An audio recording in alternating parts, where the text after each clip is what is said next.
Test, test.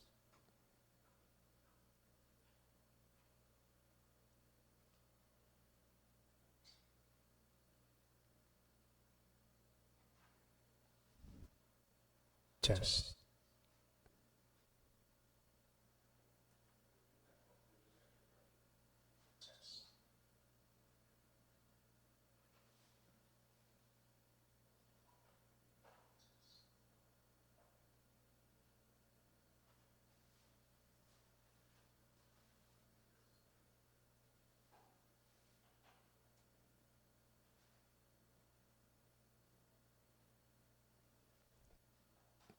Test.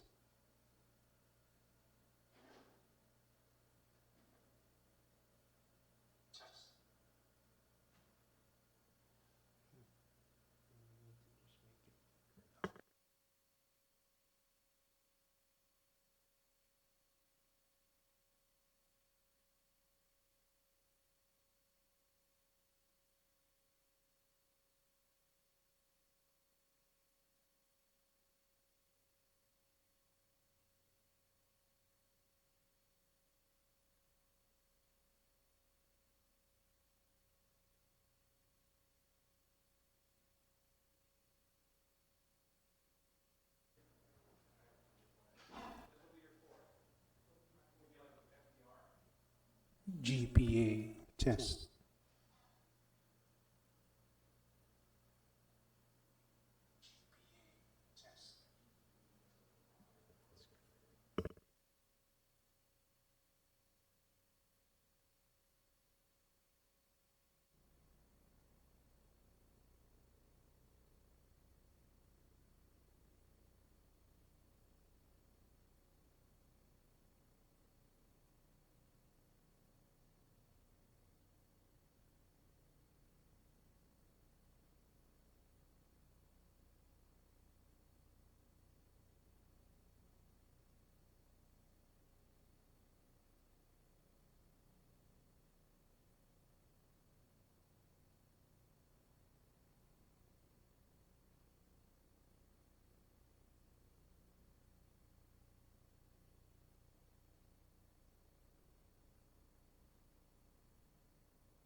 I have, whoops, real loud. I have 5:34 on my watch. We always try and start on time, but never ahead of 5:30. And this is a meeting of the Consolidated Commission on Utilities for both GPA and GWA matters. For the record, those present are myself, Commissioner Mchalko, Commissioner Sanchez, Commissioner Santos, and Commissioner Guthertz. Everybody's here. And the first order of business is approval of minutes. So moved, Mr. Chairman. Is there a second to that motion? I'll second. Second by Commissioner Mchalko. Any further discussions? All those in favor signify by saying aye. Okay. Okay. Do we have any public comment? No. Okay, we're switching. I believe GPA is going to go first. General manager? Is that what you agreed to? The coin flip again? Okay. Okay, so. Stop deferring to the owner. Mr. Mr. Benedetti, the floor is yours. Thank you, Mr. Chair. Miguel, get us a beer. Thank you, Mr. Chair. If I may, I would like to proceed first with the resolution. Sure.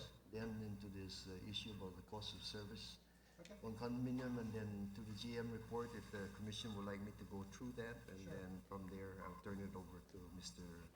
Bodani. First item, Resolution 2001, and this is to require that all future net metering solar voltaic and wind turbines to also have frequency control and energy storage in order to be tied to the GPA's grid. As I had shown in the last work session presentation on how, again, we're putting in new batteries to improve the system, avoid a lot of these 5-minute outages.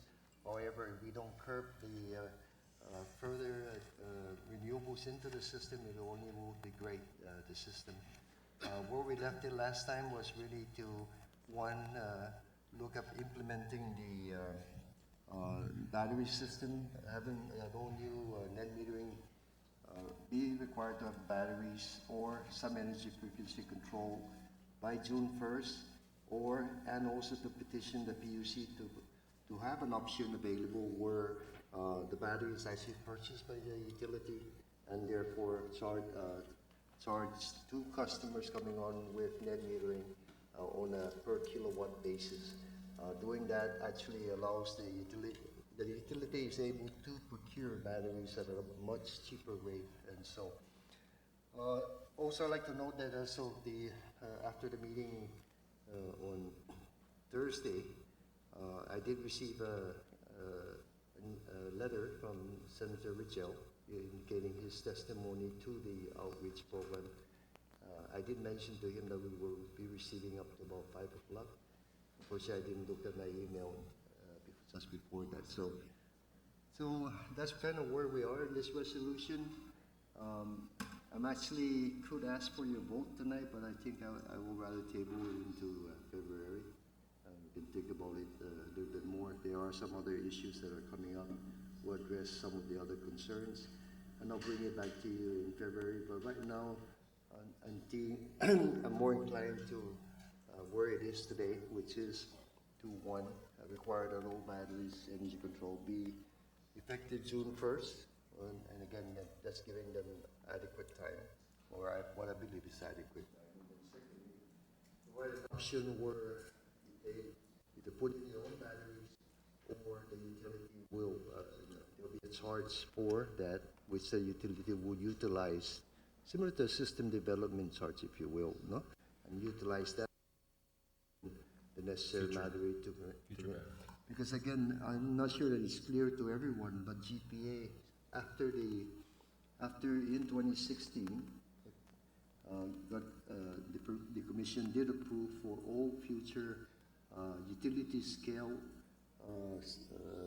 solar PV systems or windmills must have energy storage batteries with it to avoid this intermittency of the system. So it's not like it's a policy that we have not been implementing ourselves. We have been doing that since 2016. So again, that's what I have, Mr. Chair.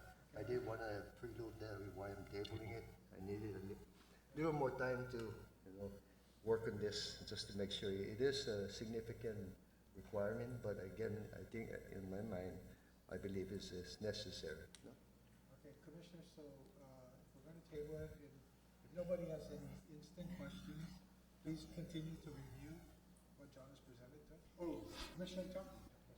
John, can you explain, of the two different options, does both of them require approval by the PUC or just one, the one that No, would the- require a rate change? The first item of just requiring batteries is really a technical issue. Okay. The second part, which requires establishing a rate in lieu of them putting in a battery, as to provide them that option, that I believe requires a PUC approval. Because it would affect the rates, right? Right. So what I'm inclined to do at this point is really to ask you to approve that date, but at the same time approve my petition to the PUC for that option. Okay. But so we'll look at it a little bit more and come up to you in February. Okay. Any other questions? Okay, good. Moving right along, John. Resolution 2020-02, Mr. Chair. I guess this is to authorize us to petition the Public Utilities Commission for the procurement of a contractor for the supply of diesel fuel oil to the Tenzo Vista power plant. Right now, all of our other power plants do have a contract. Tenzo is the last individual location that does not have one. We were thinking whether to include the big order of ultra low sulfur diesel for the new power plant and others. I think it's a little too early to do that, Mr. Chair. So this request is for your approval for us to petition the PUC, because the contract itself will be $1.5 million. And this is for the Tenzo. This is for the 24 megawatt Tenzo power plant. This is just a petition of PUC for the approval to issue the bids. That's correct. Right? This is not, you haven't put bids out. No, not yet. Okay. The current contract, I believe, expires the end of May.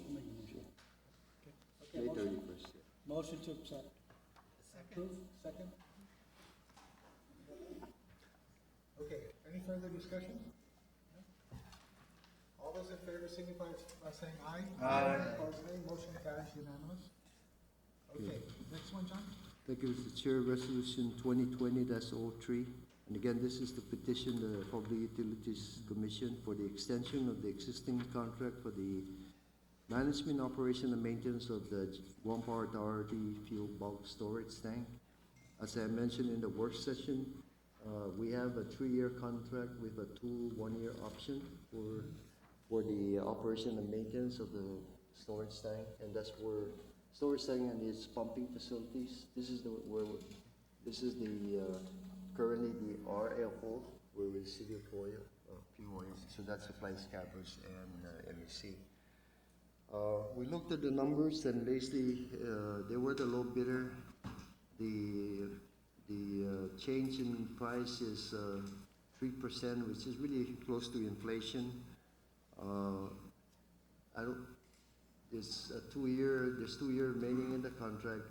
Making a change at this point in time to this contract, which actually in the last other bids, there's only been about 2, maybe 3 at the most. So I think it's prudent for us now. We do have a lot of work ahead of us, other than just this. We have a lot of work preparing for the consent decree items. And so therefore my request is to go ahead and authorize for approval of the contract with the to implement the option, the 2 1-year options for the existing contract, and to petition the PUC for their approval. Commissioner Lintiauco did ask the question about the O&M charges, the variable one there. And yes, whenever they have to repair pipes or change valves or anything within the system as necessary, that becomes a reimbursable cost. If there's no change, then there's no payment for anything. There's a whole list that will provide that scope. I think we have. Oh, there. I'm sorry, Mr. Chair. it's right up here, so all the different items listed as to what what designates as a reimbursable cost. So we don't not need it, we don't spend it. I think my question was just on the inflationary rates. It is what it is, right? You get, you basically are provided the receipts for any, work that's done and you approve them on an individual basis. That's correct. Is there a motion? So moved. So moved. Second? Second. Second, Commissioner Sanchez. Any further discussion? All those in favor signify by saying aye. Aye. Opposed, nay. Motion carries unanimous. Next, John? Thank you, Mr. Chair. Resolution number 2020-04, and again, this is requesting the CCU for resolution recognizing and congratulating GPA's recent professional engineers, and including Sidus Mahasi to the professional engineers to continue to mentor and guide other prospective engineers to attain professional license. We do have 3 employees that recently, when I say recently, part to my fault, the past 3 to 4 years. But the most recent one just got her PE, I think last week. Just got signed last week. And then again, with that, the other 2 were in 2015 and 16. And they are Paz Thiessen is now a professional engineer in mechanical engineering. We have Christy King. I'm sorry, I can't twist my tongue. Cuenca, who's I apologize to her. Yeah. PE also in electrical engineering, and we also has Mr. Luis C. Camacho, PE in electrical engineering. This brings a total of about 14 professional engineers within Guam Power Authority. Coupled with GWA, these 2 utilities have about 20 or over professional engineers in this whole utility. So again, I wanted to take the time to recognize the amount, the depth and amount of professionalisms that are in both utilities, and the sustainability of adding more professional engineers, because you know your general manager, professional engineer, one day will retire, no? And so therefore there has to be others behind him, you know? So About time. We can open our own school of engineering right here. No, you don't want to do that. UOG is. Let the teachers teach, let the doers do. Okay. Anyways, is there a motion to adopt? So this moved, resolution? Mr. Chairman. So moved. Second? Second. Second, Commissioner Santos. Any further discussion? None? All those in favor signify by saying aye. Aye. Opposed, nay. Motion carries unanimous. thank you, Mr. Chair. And I'll set up something for the presentation for these engineers. Okay. Next, I'd like to move to the cost of service, Mr. Chair. If you recall, there was a petition filed at the PUC for looking at condominium owners wanting to have residential rates. Again, because of the type of usage within the facility is all residents, and therefore there is a petition filed. John, what page is this in the board book? 296 is what I'm saying? 297. Yeah, 296, 297. Just in the GM report? Yes. No. The GM report? I went to the GM report and Okay. it's the page 296. Okay, I'm sorry. So talking about that. Yeah. So again, a cost of service was conducted by Mr. Beecham, who is our rate consultant. And again, I provided that in the last work session. The question before us is, the LJ has asked us if what is our recommendation based on the cost of service, and how would we like to proceed on this issue. And I noted that I will try and get this answered today. So again, there's a lot of information here to digest, but more importantly, is where do you begin? Scenario where, if you look at trying to compare condominiums that are in the J class of the current rate structure, P class, G class, and try related to regular residential class. There are some differences, but more importantly, what we tried to do to see whether we could come to a recommendation was take a look at what are the key differences that are happening within the rates, the four different rate structure, and see if there's anything there that stands out to us. John would like to present what he found, and then we can discuss what your thoughts are. Be a recommendation to the PUC. So. Yes, thank you, Mr. B.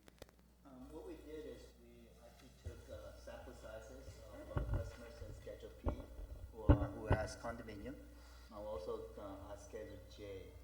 So if you look at this chart, we have condos that are in Schedule P, and we compare it to residential rates. One of we have customer A, B, and C.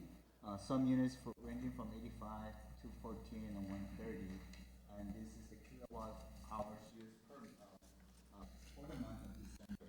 John, hold on. So to explain the, Yes. can you go over that again? Who is whom? You're comparing a condo customer to a residential customer?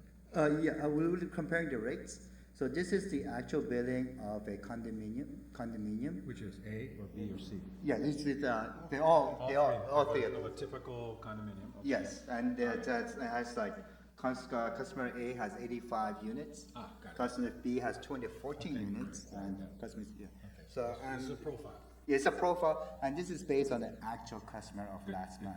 So, in the Schedule P, there's a lot of components in there. We have a monthly charge, and energy use is the first bracket is 55,000 kWh, which is at 14 cents. Once you go beyond the 55,000 K, you go a lower rate at 6 cents. On here, they also have a demand charge, which our meters calculate based on how much power consumed at the peak. And we also have water charge, fuel recovery charge. We compare it to the residential. In the very bottom is residential. We apply the 500 kilowatt bracket, and anything above that. Now we came up with the calculation. Is for customer A, it's 24,000 with Schedule P. If you do residential rate, full residential without demand charge and other expenses, 20,000. So he sees some variances. But if you look at customer, And is this, you're looking at the variance is 4,200, 4,196, cost Yeah. per unit 4,937 per month? yes, per month, yes. Yeah. And if you look at customer B, it's about 2,000. Customer C is about 1,700. So the variance is not big. Per unit? Or the whole. The smaller the complex, the larger the variance. The Yeah. larger the complex, it looks like the smaller the variance. Yes, based on the consumption, yes. Because the rate schedule is based on consumption. Correct. Yes.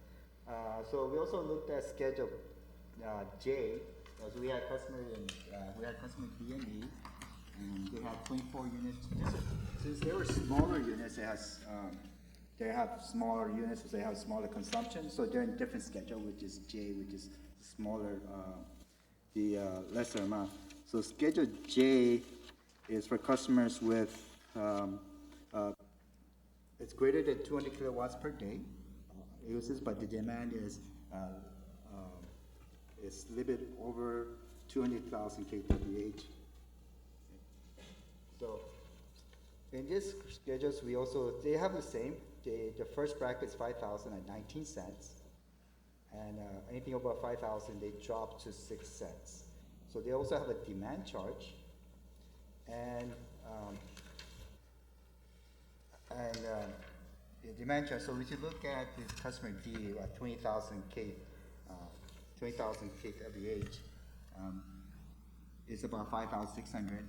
If you do residential without any demand charge, it's about 5,000. So there's some difference about if you go up to 45,000, 43,000, the variance is a little smaller. Like customer D is like 344, customer F is 251. What's the difference between P and J, because J has a three-phase meter? They all have three-phase meters. Customer J has P has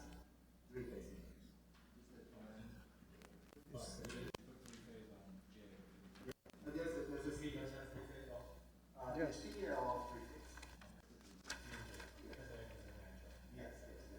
So one other thing I didn't mention is that previous slide on schedule P, on schedule P is that they have a contractor discount.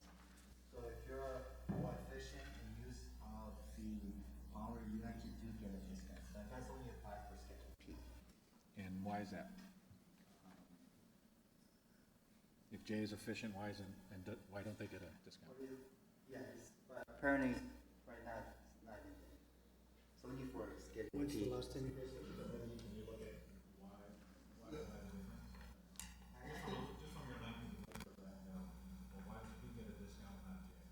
a power factor discount?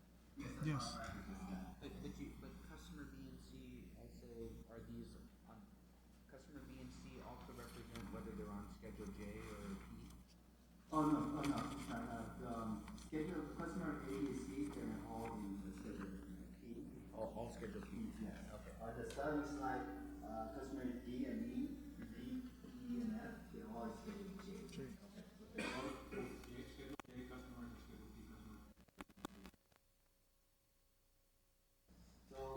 So we looked at, Customer P is big customers.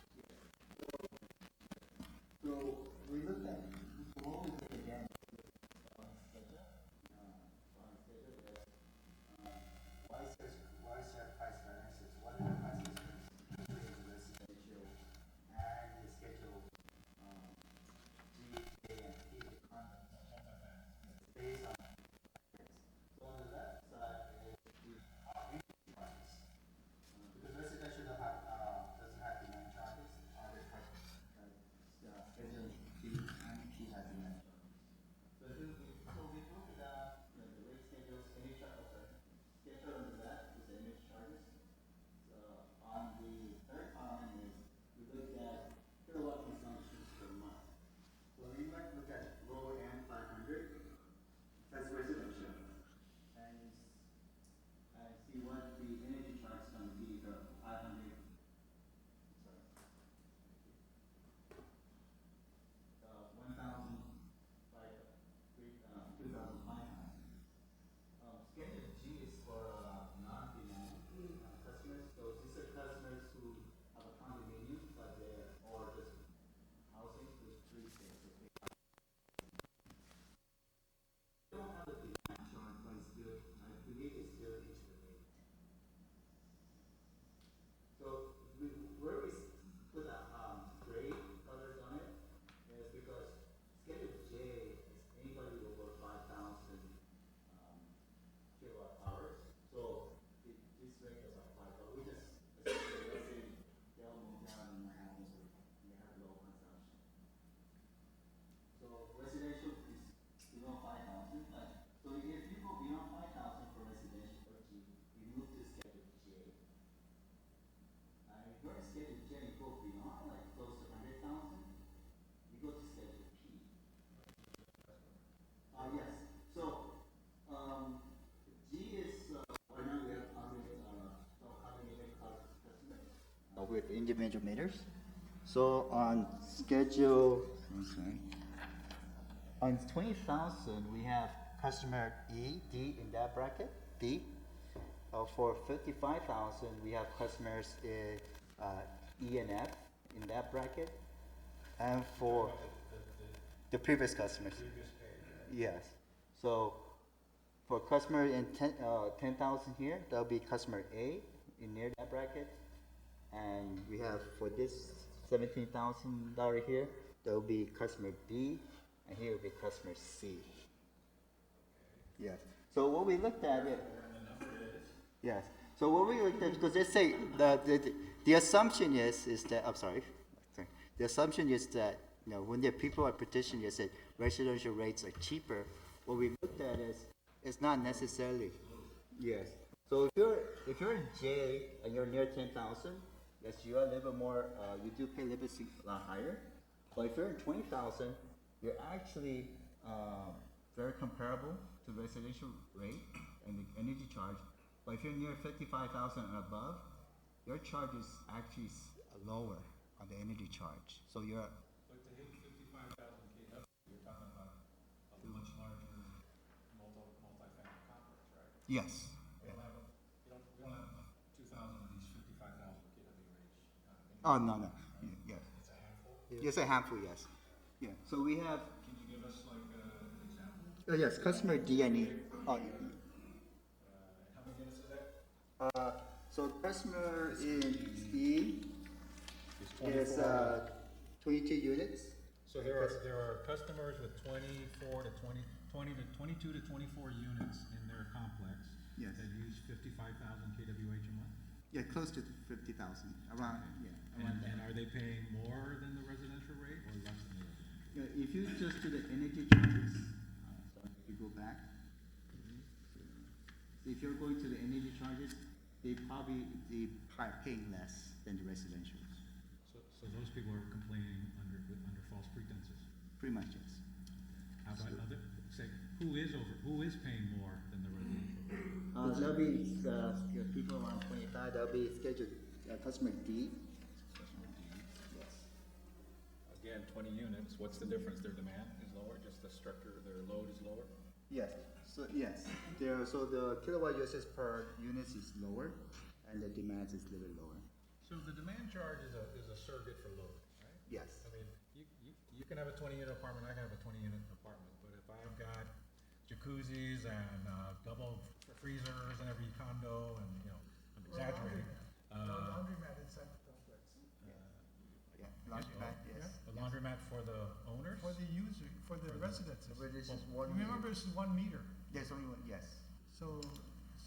As opposed to individual meter with Right. their individual washing. Right, so if you have a laundry load, Meters carrying a bigger load than 20 meters, spreading it out. They all turn on at the same time. Right. It's coincidental. Right, and we have to price to the peak Yes. when they're all turned on. Okay, so That's size matters, right? Load matters. and design matters, Right. So look at- and how you meter it. and how you meter it. So if you look at schedule, if you're on P schedule, and you're using 20,000, that's customer, B, it's still, lower than the residential. If you're 300,000 kilowatt usage, they're 23 versus 26. So these high users, like customer C, you actually is cheaper than the residential. Did I misunderstand you? The last three examples were all cheaper than the residential, correct? Yes. The one near the higher bracket, Except customer D. yeah, except for customer D. Yeah, customer. Customer D, and the difference there was what? Their load factor? Yes, the reason why they actually paying a little bit more The than demand charge is much lower. yes, because residential doesn't have a demand charge. And demand charge is a function of your peak load. Yes, right? yes. Okay, so again, load, all right, so what's the conclusion? Do we have to change the rates? This is the problem. This is where we're having difficulty. If you fix one customer, you affect disadvantage other customers. So there's no. Isn't that the logic of the demand charge? I mean, if you put more load on the system and the system has to provide for that load, even though you don't always call for it, Back up to You the have- listing page. you have to amortize that cost. Yeah. But also the average energy consumption per person or per unit. If you look at this, if we based it that there's, we don't know what the total load is, what big load is. They have a laundromat in that one area, which makes this group now, makes this group for 22 units use the same amount of twice the energy as the 24 unit condominium. See? Because their load is bigger. Yeah. Because the Maybe demand that's is that, but also the no, but they're- average they're- energy consumption of the unit itself. Now, But John, their yeah. energy charges over 5,000 kilowatt hours drops.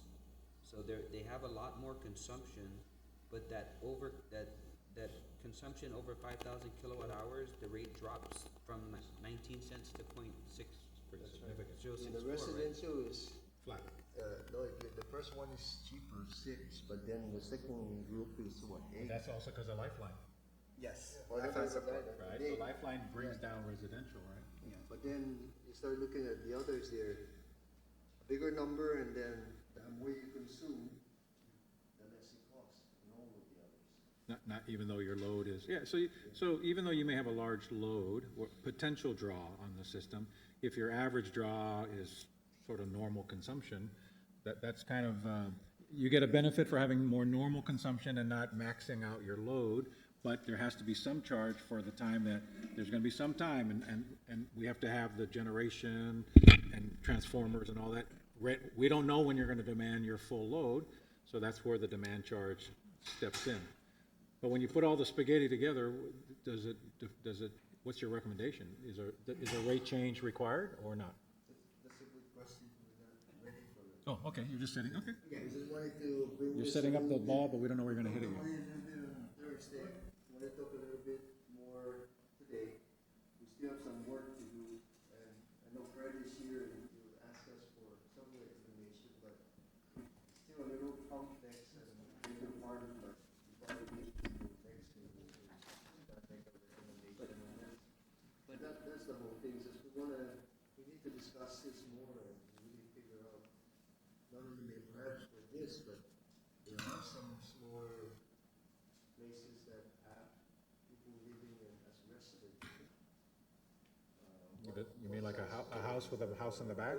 Yes, Schedule G, they will have phase 3 meters, so their rates will be higher, but they're, they're not, they'll be saying, hey, I'm a house owner or I'm a condo owner, but I have phase 3, so I got higher rate, well, I should be charged residential rate. So what are we doing to educate customers that are coming in now to apply for permits? Are you pushing them toward individual meters, saying, hey, this may be in your best interest, if, rather than having everyone, in the condominium on a 3-phase single meter?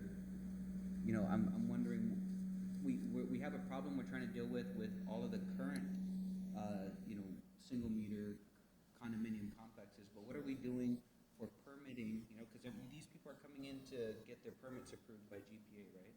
Are we educating the contractor or the customer? This issue has been around for a while, so we've been yet informing them that, let me take us back to 2005 or so when oil, our oil, react rate was 5 cents, and I think our base rate was 5 cents, 10 cents a kilowatt. And we didn't care.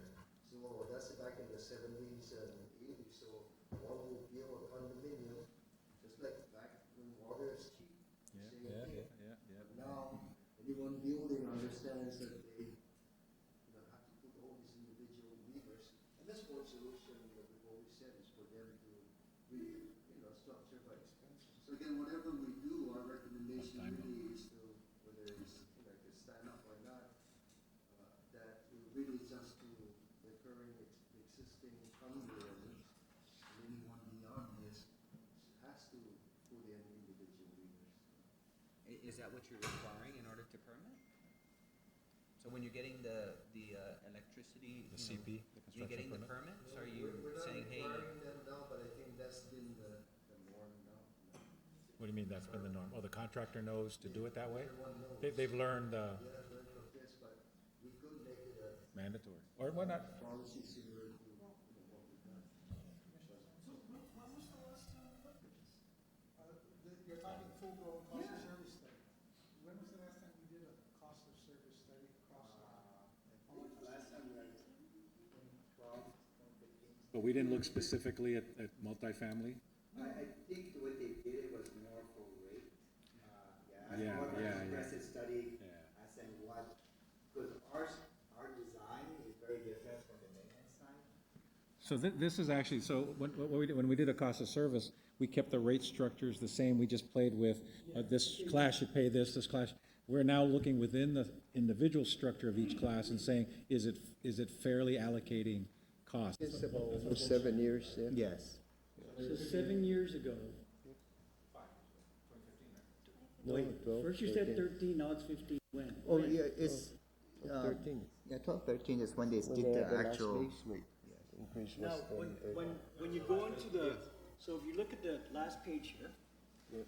and you do the demographics going down, and you're gonna base it on KW usage and not how many units we're talking about, and, but what is the single factor that you're looking to try to determine where we're going with this? We're still not there yet. Okay, so, Yeah, so, yeah, we're still then what's working the on it. discussion for? If we're not ready, why bring it up? We're, Discussion that I understand is we're analyzing the Initial findings. Okay, so the next question then is, are we gonna do a cost of service study? Are we just gonna isolate this? What is management, or what is management's recommendation here today? Cause we need a timeline. We're not gonna sit here and say, you know what, we did it 5 years ago, we're happy with that. No, we're not happy because we've heard this time and time again, the condo people are complaining, yep. okay? So, timeline, John. And what we've been saying to the condo people is that there really not much variance. And that's can see still, that, right. still true to form. Now, we're still trying to find a solution beyond that, no? And that's why, Right. but we will make a recommendation, next month. Okay. It's just that, But what may result in a lower rate for some may result in a much higher rate for others. That- They're all in the same. We're back to the shifting. that's correct. Welcome to rate design. Yeah, Okay. Zero sum game, you gotta solve for the end revenue. that's correct. I think though, I like what Commissioner Calpo said. You know, you need to maybe, when these people come in to design their buildings and go in for permits, I think we need to tell them they need to study how they're going to build their building. And are we gonna put in a laundromat in the building, or are they gonna have, space in each apartment for, laundromat and stuff? Because, Separate meter where Or the separate condo meter. pays the laundromat, but everyone else pays their. so what I'm saying is, I think we should give some thought to, not so much telling them what rate to sign, John, but telling them that to be aware your certain, some certain designs will cause certain problems. John. So, I agree, so, you know, I would say that as you go forward, I'll make sure. consider that also, that maybe there should be some caution. Look, make sure you're designing this the right way. Because a lot of this too is, you know, Don't see. for some of these condo owners and condo developers, I mean, they're different. Some are just apartment buildings, some of them are really elegant buildings. You know, they want a lot of fancy stuff in it, you know? Freezer. Yes, as opposed to just a. Gas stove. Yeah, refrigerator and stove. You know, they want dishwashers, they want hot tubs. The one thing that's. Where's the military in this? Is load matters. Load- So when you design your building, if you're gonna dissipate and spread out load in 20 houses. What do you tell them? Versus one big load, it will affect your future buyer, you're selling this condo, right? It's gonna affect their power bill. And so all So I'm you want saying, them to John, is max out, maybe some guidance. put to them everything saying, inside, watch out. because they keep the air These cons on things all the can time. affect you.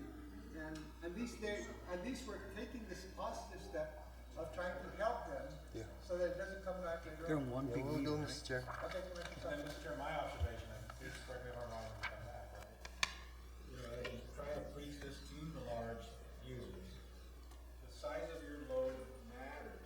So if we're gonna change the rate structure to reflect that, or keep it the same because it reflects that, then we need to educate building designers that said, okay, we're making this change, but you're never gonna get away from, if you have this big load, we're only gonna charge you for this much of it. You got this big a load, we're gonna charge you for it. So you decide how to allocate that load. You can spread it across all 20 units, you can separate it where individual units have their own power meter. But if you want the one big laundromat, well, then you put that on a separate meter, and that's the only thing on load. I mean, that's a design, that's what I'm hearing the chairman, Commissioner Jago say. We can help them design their future structures to be more electric affordable, right? But I don't ever see us abandoning the basic criteria of Power 101. The bigger the load you demand of the system, the more you must pay for that system to be available for your load. Whether you draw on it once a day or once, it's the perfect Jeff Pirates code. Or once a year, you would have just that one big concert in December, but GPA has to sit there for 364 other days waiting for that one day. Well, when you draw on that, Jeff, this load has to be available to you, so that's why you're paying for this bigger amount. So what I'm seeing is demand charges aren't going away.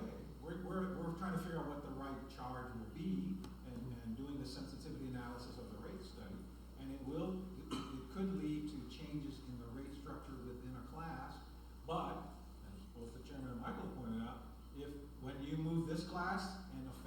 income that normally comes from this rate structure, it's gonna have to come from somebody else's structure because the generator costs what it costs. And it has to be spread across all users as a function of their use of it, right? And that's why the average residential house below a certain level, we don't do demand charges. They're all gonna be roughly the same, right? But when your neighbors of Simon Sanchez on Tuman, Ipao, overlook and you're seeing those 7,000 square foot houses, 8,000 square foot houses with monster draws, they always call me and say, hey, how come my condo? Well, your load, it makes a difference. It makes a difference, yeah. So, And the final thing I'll tell you is, for example, I see this sign that says zone change in a canyon, where Pedro's Plaza is, and they're trying to convert that building into a condo building. That's what I've heard. So- or whatever. Whatever, it's multifamily. But the problem is, that was designed for a certain road. Elevators and other things. no washers, But no washers. no, So, you know, I mean, their profile will we, change. we need to really educate the people invested, the designers and the builders and the guys who are redeveloping that when you do this thing, study the effect that it's gonna have on your operating costs. Your capital cost may be one, but your operating cost may change. You know? And if you can fix it with a capital cost, then you have a better chance of selling a condo or renting the condo at a lower price. But again, it depends on what kind of condo you wanna do. You want the high-end condo or the And how do you want to allocate the load of that condo? Yeah, okay, so, John, those Okay. are, So you're gonna come back to good us? discussion, Yes. good Yeah, discussion. thank you. We'll come And back I think and, better understanding from the commission. we got work to do and come back on, next month, Mr. Chair. Nothing easy, no easy, simple answer. Not tonight, Mr. Chair. Even It gets easier next month. no, I don't think Look so. forward to that. Okay, John, moving right along. GM report, Mr. Chair? Table, Questions on the financials? yeah, go ahead. Financial? Okay, You got a GM, you didn't do one on Thursday, right? No. No. Is there any, I mean, we got the bond, maybe a quick one, bond update, we got upgraded. Yeah, very quickly then, we have enough power. For the record. We have enough power. Next, here's your net metering. It's going up by 286 now. But again, like I mentioned the last time, you see this new curve separating. That means they're building more, It's smaller. bigger units for smaller. And again, that's the cost. Here's the monthly. Again, they've been averaging about below 20 now.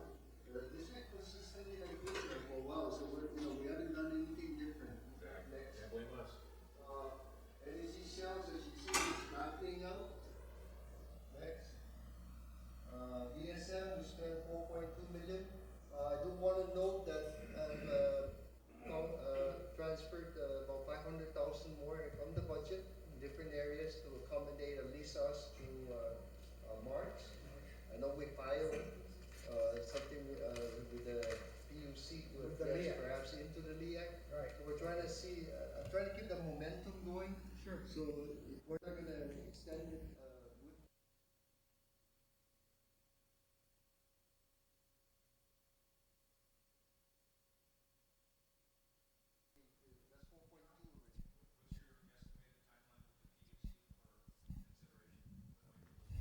No, we've had some, I think, discussions with Fred maybe to take a look at it in February or March. It's just that, the LEAC is up this month and, oh yes, so far, right? We're lowering the LEAC, on Thursday. I'll give her Thursday. Yeah. Okay, next. Again, that's the consent decree was approved. Award of phase 3, again, that's still under the protest.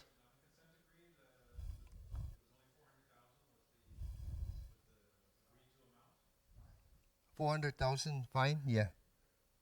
So that's it's going through the process now. I've signed it, MEC has signed it, so this moves forward now.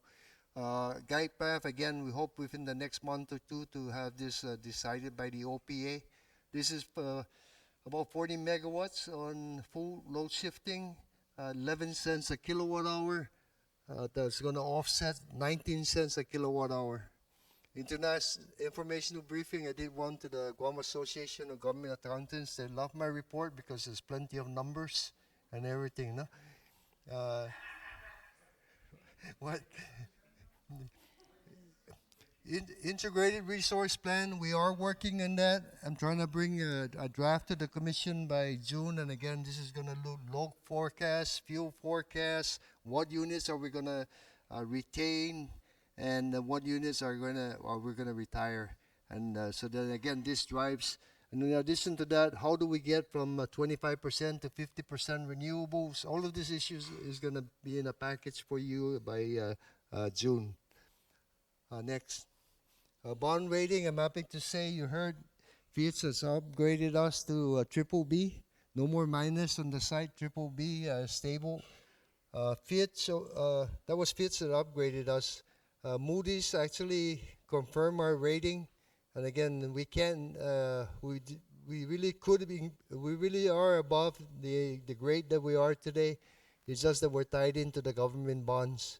And we cannot be any more than 2 notches higher than the government bonds, no matter what we do. No. Next.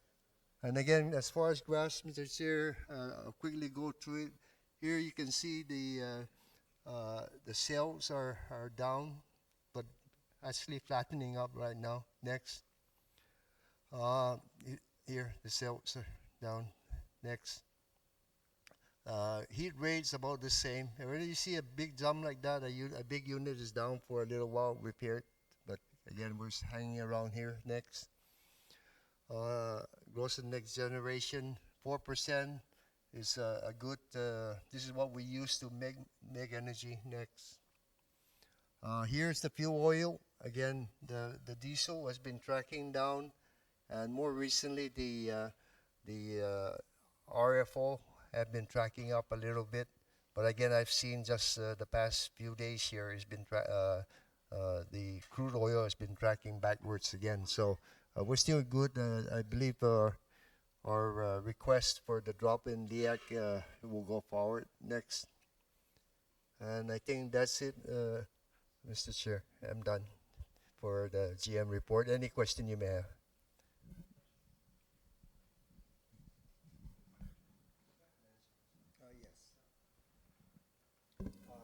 Attaches the financial statement for November. So I haven't done the financial highlight summary, but I'll probably provide December and next board sessions.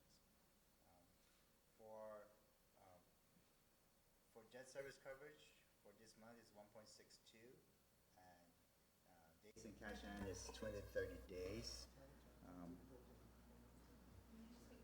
Oh, I'm sorry. Oh, yeah.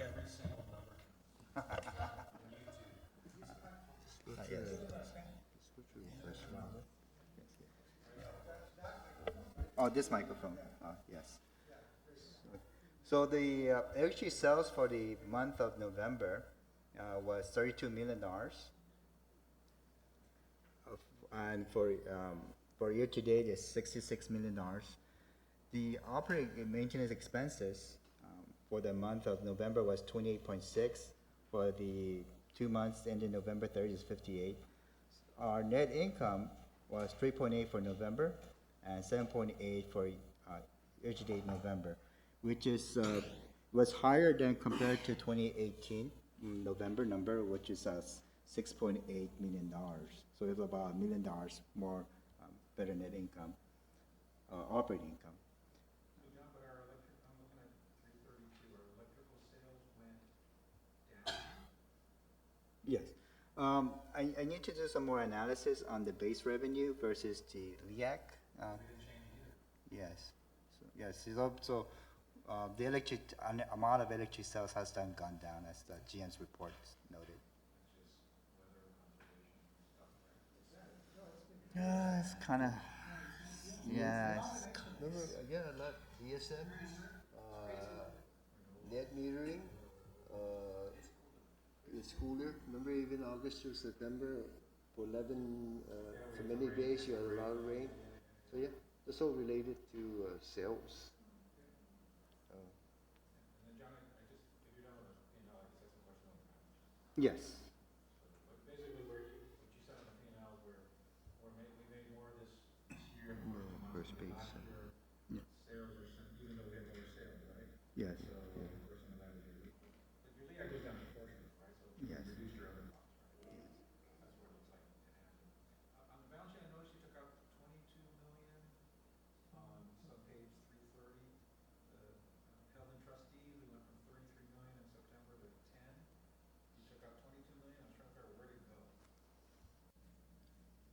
See what I'm saying on the top line, held by trustee for interest and principal funds, so.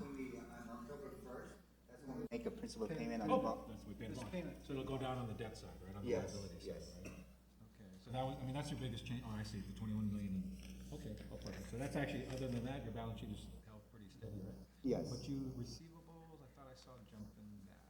Uh, 4 million, who's that? 41 to 45? What's happening there? Yes, we do have some, yeah, we do have some government accounts that were lagging at that time. Are they still lagging? But we collected it, and it's always a continuous effort to talk to them, say, I've received payments. Yeah, because that's, well, okay, so section 30 came in, but they paid tax refunds. I mean, generally speaking though, in 2 months for your receivables, you go up 4 million, and that's all government. Wasn't November the time you guys were out there in the barn? Cause I thought we requested for them to pay. Yes, we did, and they did make payments. Right. We'll see that in December, January? Yeah, we'll probably see them in Because December. it's still reflecting here that they owe, we're talking only about one agency, that's GDOE at 3.2 million. They were all of it. We reminded them again, and it's time for. We don't want to loan them money on a PPA. Right. No, I mean, Hoping for payment this week. from, before the year, for the month. Yeah, but I thought that was the discussion we had. Same to you. Yeah. In November, when we told them, Yes. look, we're out here in the bond market, and you need to fix this. Yes, they did make payments. Okay. But It down and then They- again, Right. slipped again. the rubber band again. And so now again, we're gonna coil the Urging band. you to get a new rubber band. No, we're gonna coil the band now. Nothing happens on Friday. Great. Then It snaps the rubber band. The rubber band will probably snap. How much they owe now, John? Well, that doesn't, There's just this is under as 60 of, days. Usually we allow them to track 30 to up to just about 60. It gets to 61, then You we're. have to, because you don't give Yeah, Mrs. we Cruz don't that wanna break. get them never catch behind up. you. So No, we're at no, that they're much point better. again, They so owe us zillions. they'll I pay know, and but they'll be if you below let and it be they'll on too long. Yes, go yes, again. absolutely. Absolutely. Okay, okay, thank you, Mr. Anything Chairman. else? I'm good on financials. Anybody else? I mean, the only thing on the receivables though is like the mayor's council, it's like they're almost all over 60 days. Yeah, we followed up with that as well. So we've noticed that it's been different Kim. this fiscal year, specifically the beginning of the year. It looks like the mayor's council is trying to issue, the government of Guam now is issuing POs. Issue Yeah. what? It's For power? very odd. what's that? Right, so the government of Guam is issuing the line agencies, I should say, they're issuing POs to us. So we did that allowed? remind everybody that they can issue a PO, but they still have to pay, on time for their due date. Well, I mean, What is we the don't PO need, we don't for? need a PO to bill them for their water. Yeah, and because power, do we have a It- service I mean, agreement. that's on their side of the ledger. They want to issue Yeah, it's POs, but true. when we issue the bill, the bill's the bill. So whether you gave us a PO or not, It's adding to the processing time, from what I understand. that should be their problem. That should be their No, problem. I'm saying, yeah. You mean to pay, gives Yeah, them more that should be time? their problem. Just because they change the process on their side, that's like one dry cleaners at Hyatt saying, hey, you know, I changed the way I pay my power bill, give me another 60 days. So we've reminded all of our government agency customers, again, of our timeline. We issue our bills same time every month. That means it's due Without the a same PO. time every month. I mean, Ken? why do you even accept the PO? The PO is irrelevant. The bill, you know what the purchase order is? When you hand them the bill, that's their purchase order, after the fact. My discussions, my understanding is you, BBMR and DOA are trying to make the budget for the utilities established at the beginning of the year. And then, so they're requiring this, and I think it forces them to track when they have too much, especially on our side, when they're using too much.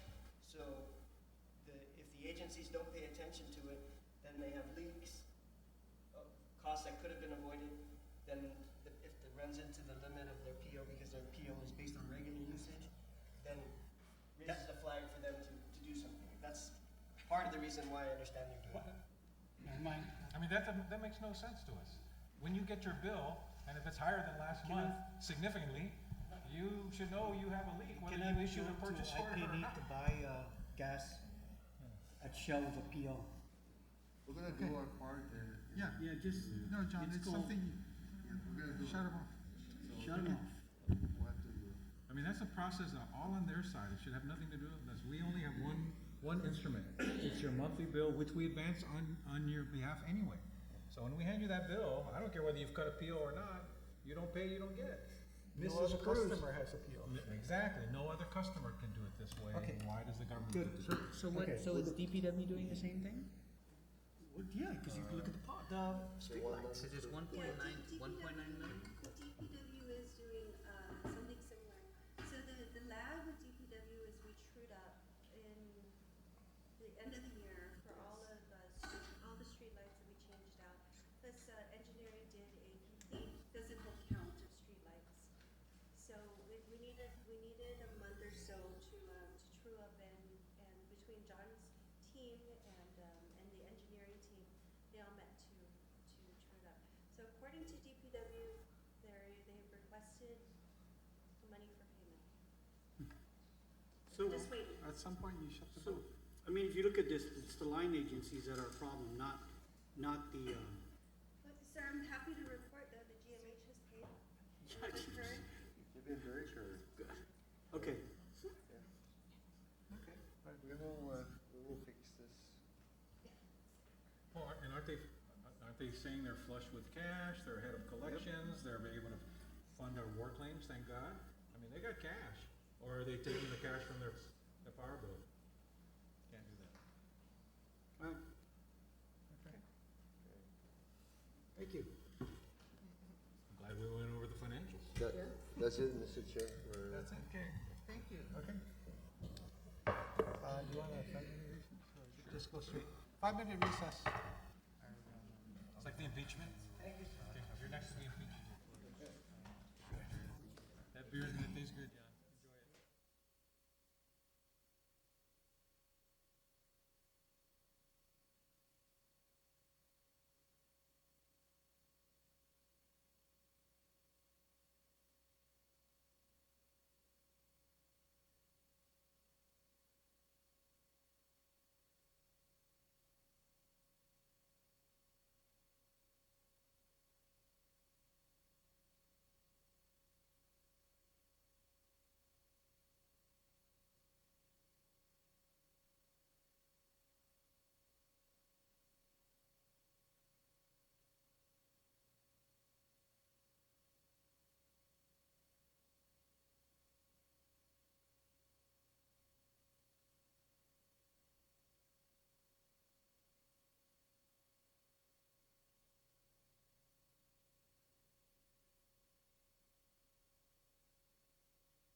We're back in our meeting, and just as an administrative matter, I would just remind us that please, if you're going to speak into a microphone. So pass that microphone around for your support staff, Miguel. Okay? That one over there. Okay. Mr. Chairman, just can check with the technical guys, start putting more mics out. I mean, this Yeah, this we'll- pass we'll around, talk- yeah, I there's know. always a GM, there's always a CFO. I know, I'm just saying for tonight, Yeah. can you please remember, so, for our purposes, we know and we can hear each other, but it's the people we're streaming to, might not hear us. Okay? No, They you really need wanted to one, follow Mr. John Kim on Santos. that last presentation. Okay. Okay, so. It was riveting. Miguel? I was It's so clear. I was struggling. Clear as the Agania pool. Day 5 of the impeachment. Okay, now, going back to our agenda, we're going to GWA. Miguel, the floor is yours. Do you want to start with the resolutions? and Yes, go back? yes, Mr. Okay. Chair, we'd like to start with the Go. resolutions. First item on the agenda is Resolution 10 FY 2020.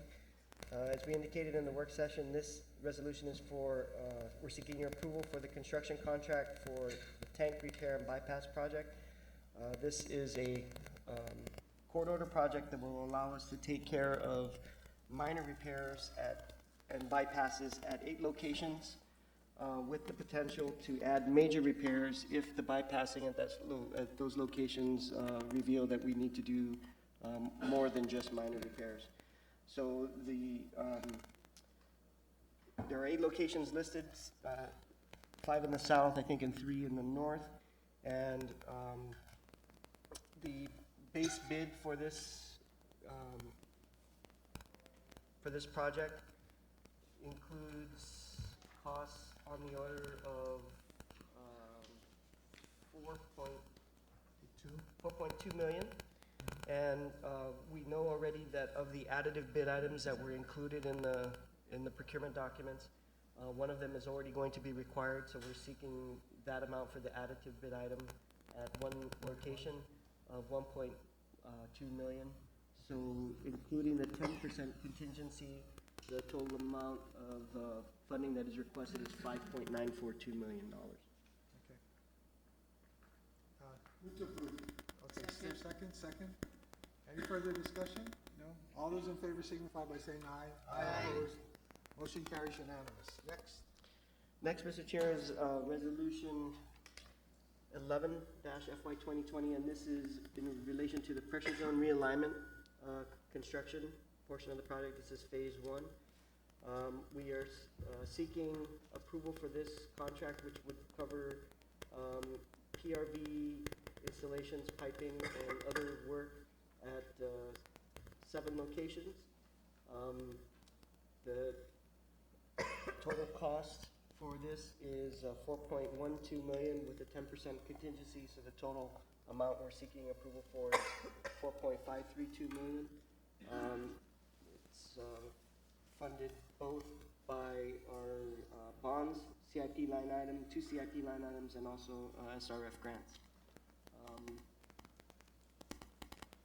Some of this work will also tie into some of the recently completed reservoirs, but it is intended to improve the pressures and levels of service in our distribution system. Okay. Second by Commissioner Guthrie. Any further discussion? None? All those in favor signify by saying aye. Aye. Opposed, nay. Motion carries unanimous. Next up. Next is Resolution 12, FY 2020, and this is seeking approval for a change order number 1 for the design portion of that pressure zone realignment and tank repair project. The purpose of the change order is to provide for implementation plan and based on the pilot study for district metered areas that we recently conducted under this same contract. As I mentioned in the work session, the results of our water loss reduction efforts in those 3 piloted areas for district metered areas show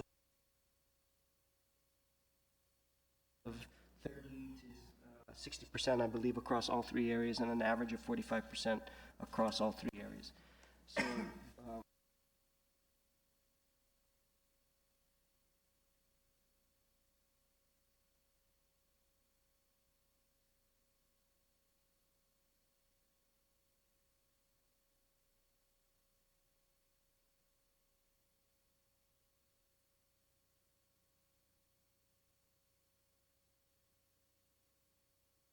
is island-wide.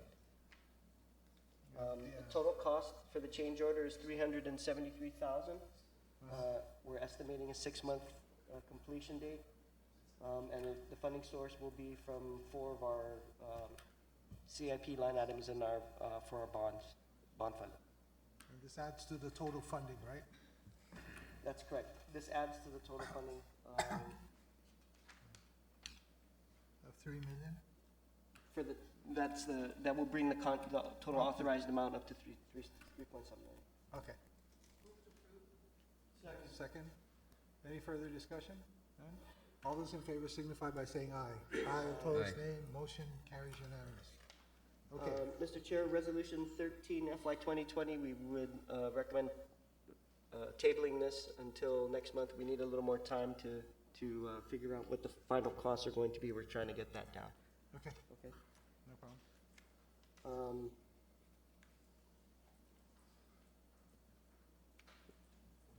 Resolution 14 FY 2020. This is seeking approval to increase the construction management contract for the Route 4 Relief Sewer Line Rehab Program. As discussed during the work session, we've indicated that the contractor is going to go beyond the original construction schedule. We do need to keep the CM on board for the remainder of the construction activities. We are seeking an additional $230,000, which would bring the total contract amount, if you approve, to an authorized amount of $933,000. We are expecting that the construction will be completed by mid-year in June, and this is an SRF grant-funded project. What's the status of the project? It's ongoing. The construction work is ongoing. There are 2 different contractors working on the project, one for traditional construction methods and one for cured-in-place pipe lining. And so the delays, in order to do the pipe lining, the traditional parts, the manholes have to be repaired and so on and so forth. So that work is ongoing, but it's hit a delay. And so subsequently, the rest of the contracting work between those points, which is being done by CIPP, is also delayed. So it's taking a little longer, but by using this split construction method, the CIPP is non-invasive by nature, so it's actually, although there are traffic disruptions, it could be a lot worse if we were doing trenching and excavation. And they're looking at completing by June 2020. So by June of this month, year. I have one suggestion if I can make. They sort of have it down pat now, the car aspect of the construction, how to divert the cars. The traffic control? Traffic Very control. used to that. They haven't gotten down pat the pedestrian part. And I'm using myself as an example. Last week, I had to move the court from the Shakey's, and I had to cross the street from Shirley's? The Shirley side. Oh. I had a meeting before that at Shirley, so I went to the meeting and then decided to walk over to the court. And, You had to cross 3 streets instead of just one? She didn't, that was what was not clear. yeah. They do not have the Sidewalks. signage to tell you have to go across O'Brien over Drive to for, the insurance building side and then, and then cross, To the and then library? cross again to get to the court. Okay. The project manager's nodding in agreement. He'll make sure that they get the proper signage up. It was very dangerous, it was very dangerous, and no one was helping me, none of the workers wanted to help me, so I just had to dodge the cars to get across. Because there was no signage telling me I have to cross over to the insurance building from Shirley's first, okay, and then cross from there, and so, Thank lots of people have the same problem. Right. okay. Thank you. That's a great suggestion. We'll make Is sure. there a it gets motion?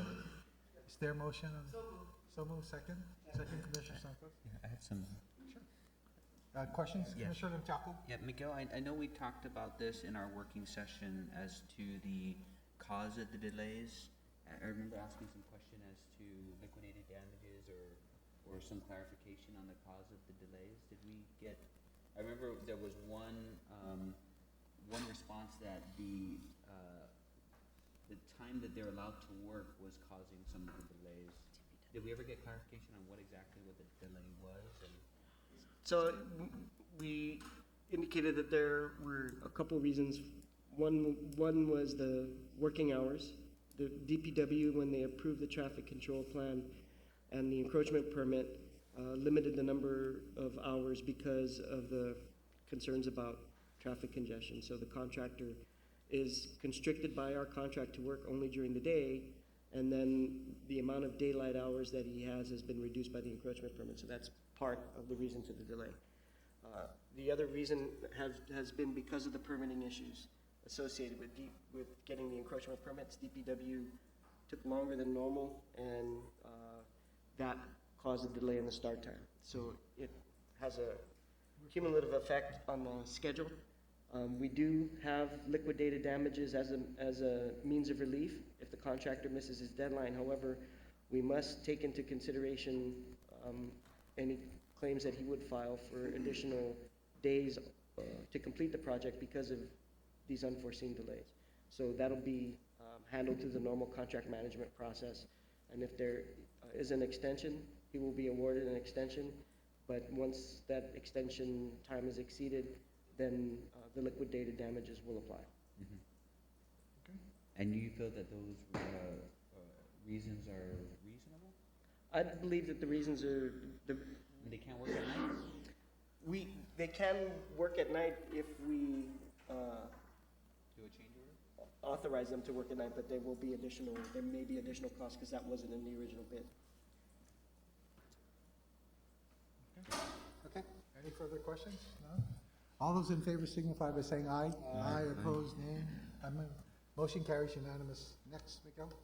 The last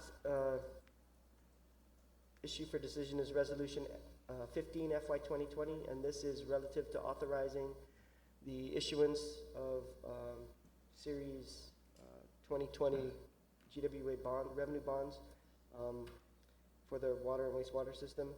As you know, this is the bond issuance that we were seeking to do at the beginning of the fiscal year in order to make sure we stayed on track with our court-ordered projects, to provide the additional financing needed in order to let those contracts. We are seeking approval for 134 million in financing and authorization to petition approval from the PUC for that bond amount. In response to the comments questions that we received during the work session, we've added some information to the justification here indicating the amount of bond funds that would be going to various project categories. So about 40 million will go for court-ordered projects, and 39 million approximately will go to upcoming regulatory priorities, and then about 12 million for non-revenue water-related line replacement projects in the distribution system, and then about 14 million in other projects addressing environmental safety and compliance, system capacity, and operational efficiency. This is an urgent and necessary measure for us in order to meet the court order requirements. We already know we need to complete that. We already know we're going to miss the court order deadline, but as soon as we receive the appropriate approvals and we have a firmer feel for the timing of when the revenues will be available, the funds will be available, then we'll be able to estimate our end times, and we'll go to the EPA and the Department of Justice and the court with an estimated completion time beyond the court order deadline. Okay. Okay, Commissioner Sanchez? Well, I'll move to approve, and then I just have some Okay, questions. Move to approve. Second, Commissioner Garcia, go ahead. Thank you, Mr. I'm on page 275. So to finish the 2011 amended court order, right, we need 40 million? Approximately. And if you're thinking of going to market in the spring of this? That's correct. ETA, depending on approvals, right? Our approval. April-May timeframe. Okay. And then if you have that money, I know it's premature, not trying to hold you to it, just to get a sense of it in my head. If it's a successful funding, and given our experience with the projects that we've done to date, how late do you think we'll be on the completion of the 2011? 6 months, 12 months? Hard to say. Preliminary estimates, if you're not going to hold me to the numbers, we're looking at 12 Treat months. you like John Kim. You get plenty of leeway. The gray areas. 12 months, but that comes with certain assumptions about packaging and bidding and the responsiveness of the bidders. And so, But basically, we're saying a process that started in 2002 will be completed maybe a year late in 2022, beginning with us getting this approved, getting it funded, getting it through the PUC, getting it funded. right. So it's kind of like a 20-year journey is going to be off by 1/20, 5%? Better than, Well, better plus- than some court orders that are still there. Okay, just to, for extra clarity, the 2011 court order, we came into that discussion with the judge and the EPA, and we disagreed on some dates. The judge was the one who set the date. So we had said always that we would make our best efforts to reach those dates, and, you know, we always said if we didn't reach it, because we said we weren't going to be able to make those dates, that would be the case. So I think, you know, just in context, we had said, we have some concerns that, to try and do all of this, that we would meet all the dates. Okay, so I don't feel too bad, I'm like Commissioner Sanchez. I think it's a big court order, it's a big stipulated order that morphed into the court order. And when we got to the court order part, she said, okay, she split the baby and said, these are the dates I'm gonna put in. We said, okay, we're gonna make our best shot at it, and so I think we're still good. I think we're doing a great job, okay? Yes. I agree with you. I agree. Okay, Commissioner Limchaco, you had some questions. Yeah, just one question regarding the delta of the bond proceeds. So what is the other 30 million earmarked for? If you're talking about all the numbers that add up to about 104 million Yeah. versus 134 par, cost of issuance and capitalized interest? Almost 30%? Yeah. Well, these are 2 years of, 2 years. So as I understand from management, in the new negotiations on the next rate plan, the consultants have recommended a different approach than capitalized interest. Right. But from the historic practice up until this point, subject to this new stipulation that Miguel will talk about, it's always been 2 years capitalized interest. One time we went to 3 years on GPA, way too expensive. And it's been 2 years since the chairman and I were on the PUC last century. It's always been 2 years, because you don't start construction. The day you get the money, you got to put out a bid. So why would you start paying principal? That's always been the logic of it. Why would you start paying principal 1 month after you borrow the money? You haven't even put out the bid yet, right? So you capitalize interest and borrow ahead, and these are long-term projects. So it is a little bit. It can be a little more expensive that way, but I guess I look forward to when you explain the new stipulation that you and the consultants have negotiated. They want us to do it a slightly different approach. But in either case, you're borrowing money in the short term during construction and taking it out in the longer term with a bond. So I don't know how you're going to pay interest during that interim period, one way or the other. Go ahead. We kind of share the commissioner's concern about that. 2 points I'll make. One is that the estimates that we put into the financial projections, which resulted in this, are based on conservatively what we think the market will do. If it turns out to be better, it may be that we get more money for the same par amount, or we keep the construction fund amount and reduce the par amount. That is a possibility, but it all depends on what happens in the market. So the numbers that we're giving you are conservative numbers. Point number one. Point number two, I think fundamentally with our financial consultant structuring the capital finance program, there has been a recommendation to eliminate the need for capitalized interest. Other utilities do that, and so What do they replace it with? you don't take it out of the construction fund. So you start paying the interest right away. So, and that, Interest only, though. no. You're paying P&I right away? Interest only, but you're not capitalizing it is the point. It's not. So it's coming out of your revenues and not coming out of the loan. That just means you have to accelerate your rate hike a little bit, because you have cash flow obligations right away. Right, and so So that's your trade-off. differences in approach, but eventually, I think the financial consultant has indicated, this is kind of where we want to be as an efficient, if we were an efficient, if we were a well-performing utility, that would be where we want to be. When the rates can support your Right. internal CIP. Right. And, also there was a balance in where we want to be in structuring a balance of how much you debt finance and how much you fund out of revenue. And we wanted to get more of that balance. What we ended up, where we may end up because of the stipulation may be different from that approach, but again, it's just approaches. But the challenge with that is you make current ratepayers pay for a long-term asset more than future ratepayers who get a benefit, because we're gonna start paying, part of the reason we like capitalized, or some of us like capitalized interest, is that at the end of the day, most of these assets are 30-year assets, right? So what's the difference between a 30-year asset and a 32-year asset, right, per se, when you're building a substantial building, a structure, whatever you're building, and I want my grandson to help pay for it, and I don't want to front load it on grandpa.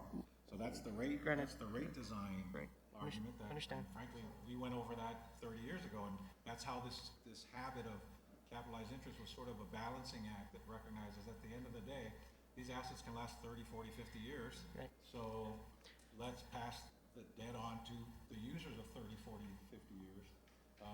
Even though it's a little bit costly on the borrowing, it's a more fair allocation of users should help pay for the asset that was financed. Right. And it shouldn't be front-loaded. Right. We could do 10-year debt, and that would be wonderful. It'd kill the rates, and it'd make all of the current generation pay for something that's the last 40 years. It would be cheaper, but it would definitely kill the front. So it's kind of like you have to pick your poison. Right.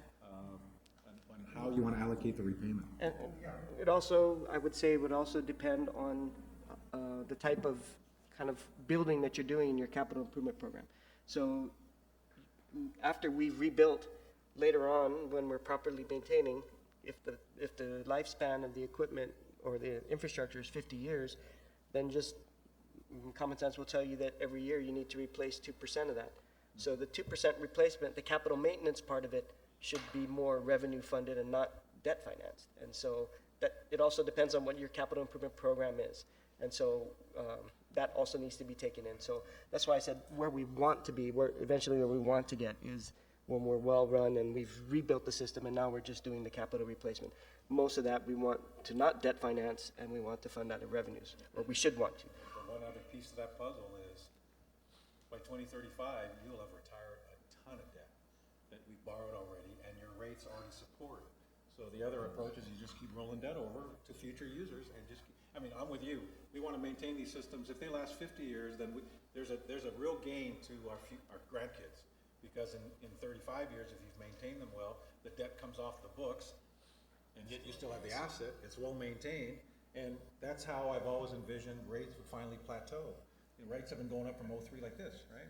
But once you get to 2035 and you start paying off the 2005 debt, the 2040 pay off the 2040 debt, and all of our refis have never extended the term, when we get to that 2035, 2040, you get to take stuff off. You will get your self-financed source of funds. You'll take it off the savings and debt service, and finally rates will plateau. And that's why you don't see rates in the United States keep going to $1,000 a month, because they started 80 years ago. Because at the end of the day, you are churning debt that you've reached a kind of an equilibrium if you do it right, and you can get your rates to reach an equilibrium. And if we do our job right, and our successors do their job right, we won't go back to the movie we inherited. Right. And it's not $23 a month anymore. It might be $110 a month, but that should sustain water and wastewater and spend $300, $400, $500 million of debt every 30 years. Man, if we can't maintain a system, we all should be out of the business, right? And that's, so we'll see what the consultants say, right? That's a discussion to be had in the future. Right. I think one of the things I'd like to stress is the other part is we don't know what the market will be like. In 2017, we benefited from being in the market as a long time. And I think we did $143 million bond issuance, and we got 140 years. I think There was a premium paid by the people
My page might be off on your page, but, because I think I'm close enough. Okay, fine.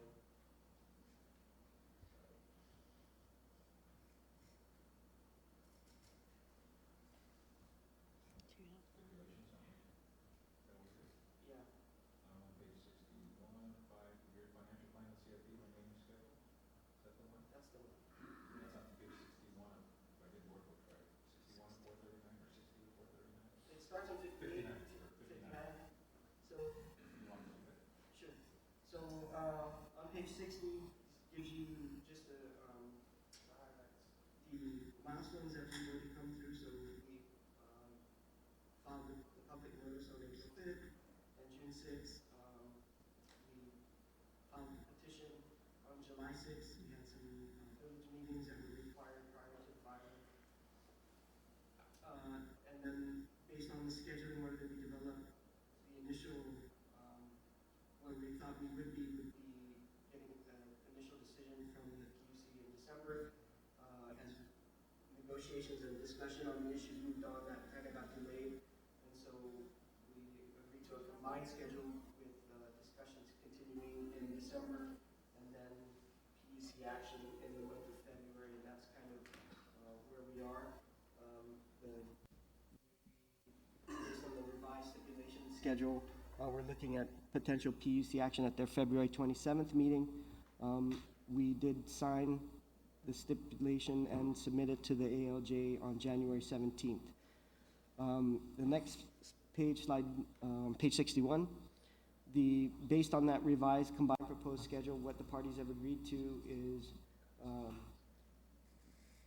on February 12th, both parties will submit position statements on the stipulation, and then there will be a workshop for the PUC on the 19th, and the ALJ is scheduled to issue recommendations on the 21st of February with any rebuttals required by either party on the ALJ recommendations by noon on the 25th, and then, sorry, that should be the 27th. The PUC meeting to address the case will be on Thursday, the 27th. The 27th, Yeah. okay. Question? Sure, go ahead. If this, first off, can you summarize the difference between the CCU approved rate increase and the stipulated rate increase? That's coming next. Oh, I'm sorry. So, just a summary and bullet point form of what was contained in the stipulation. There were 3 key areas and then some other provisions. The first key area was the analysis that would be required for true up in fiscal year 22. There were 8 areas where we agreed to provide additional information or analysis. So demand forecasting and price elasticity was 1. Water loss control was 2. Cost of service study is 3, and that was also the analysis that we agreed to do in order to get the Navy not to intervene in the rate case. An affordability analysis, which we discussed during the master plan, the Water 2018 update for the Water Resources Master Plan. Also, we agreed to look at capital financing options, take another look at how we capitalize labor,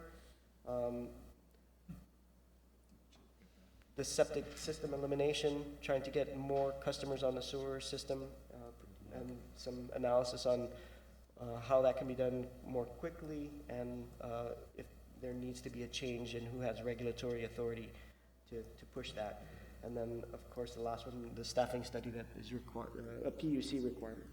So all of those are studies that need to be done prior to fiscal year 2022, and there will be a comprehensive review and update of the financial plan as a true up to the fiscal year 2022 through 2024 projections.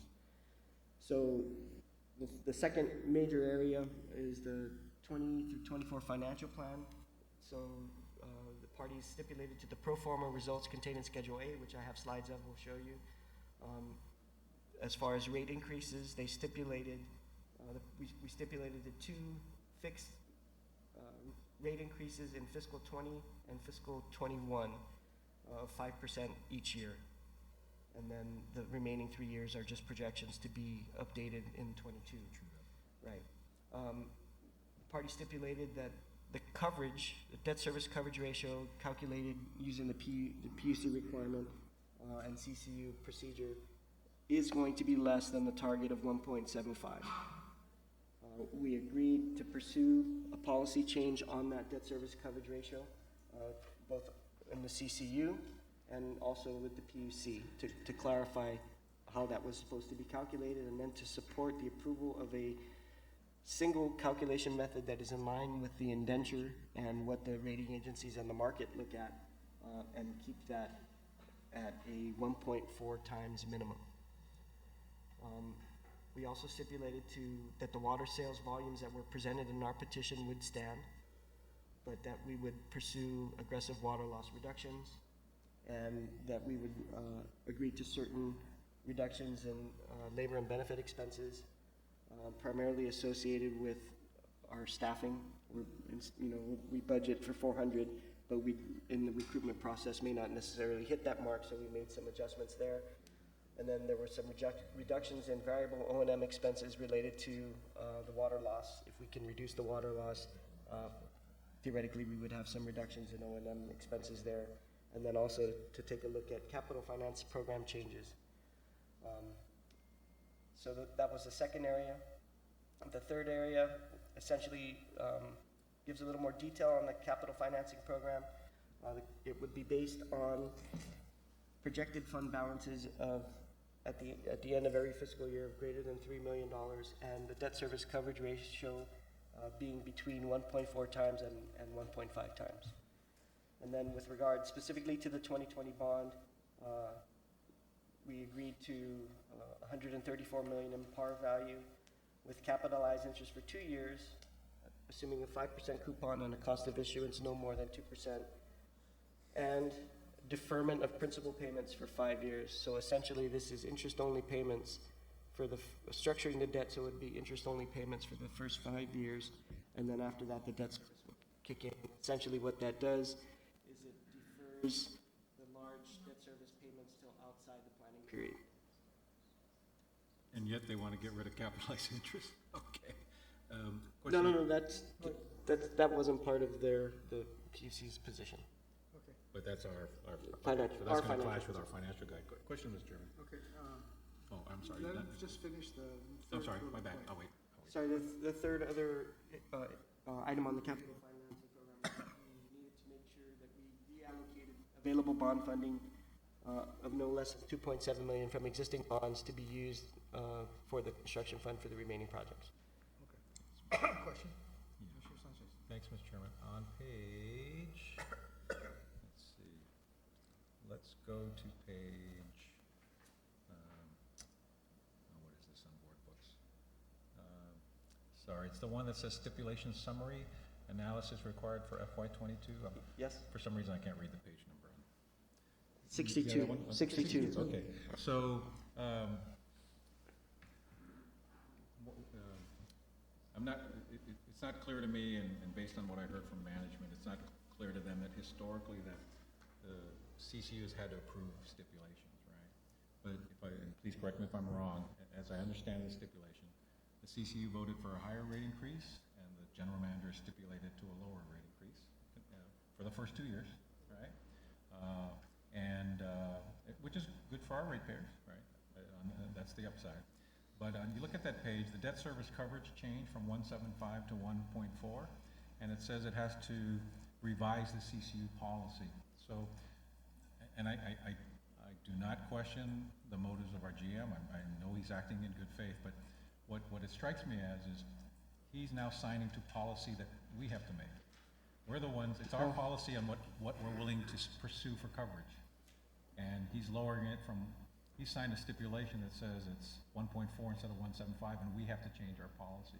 I don't, in the future we should think about this, that I don't like to put management in a position where they are dictating to us what our policy call should be, right? I mean, we're the board, we're the policymakers, we can take his advice, but for now, he is stipulated to that. I'm not as concerned because this is a 5-year plan. We get a chance to look at it.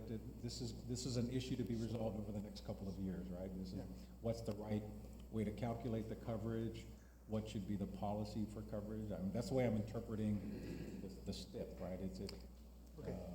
Is that a fair? No, I will say Are you that, telling us we have to adopt no, one I'm not forward? saying that. Okay, that's why I'm asking. And I would like, I'm mad, I'm asking. I would like to clarify that for the record, because I don't want it to appear that I'm dictating policy to the board. The stipulation was to agree to pursue a potential policy change if it was clarified with the PUC also making a clarification on their policy. So there was no dictating of anything, but an agreement to look at it, since there was a conflict in the PUC policy and was not clear versus the CCU policy. Right, right. So, And again, to me, Commissioner Sanchez, I just wanted to check, the important word there is support. In other right, words, but he that's said, his no, no, decision. We no, no, didn't he's- agree to that yet. No, wait, he's agreeing to support an approval, but the approval still has to be given. He's giving support to the concept of making a change, which he has to still explain, and, you know, they're looking at things, so this is not, he's not saying that with this stipulation, the debt service is gonna change.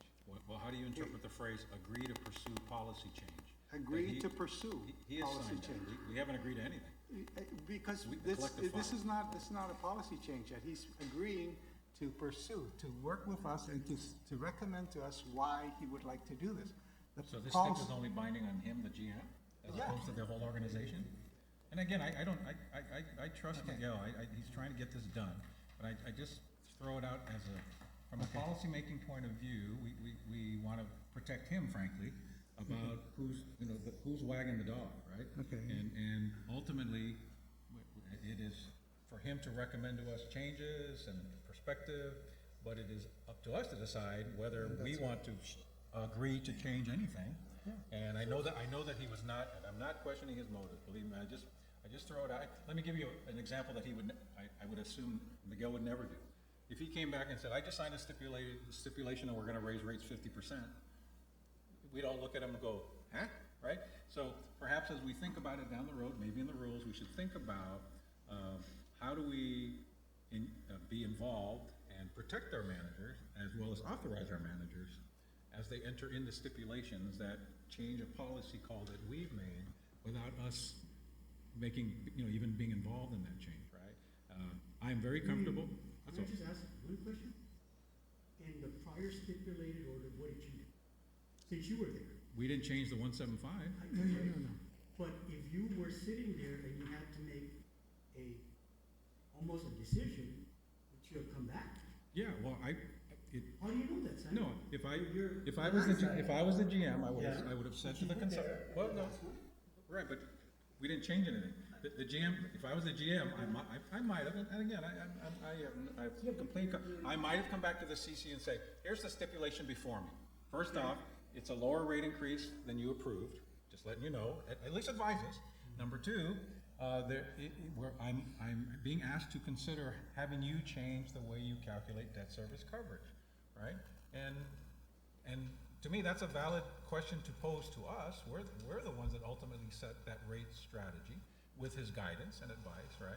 And so I'm just sharing with you I can see scenarios involving other people, and not Miguel, and other boards, that I just want to think about the precedent that when we adopt a major CIP plan and adopt a major 5-year plan, and the difference is the rate structure, the debt service coverage has been there since the chairman and I were at the PUC, 175, there's been talk about it, but when the consultants of the PUC are, I don't know, for want of a better way, forcing the GM of our utility to consider a policy change that we make, I feel that's awkward for him, but I appreciate that he wanted to execute something. I don't question that, and I'm comfortable that we have 2 years to massage this, think about it, and deal with it, right? That's why I'm generally comfortable with it, but I do want to share with my colleagues just a concern that in the future, that we think about,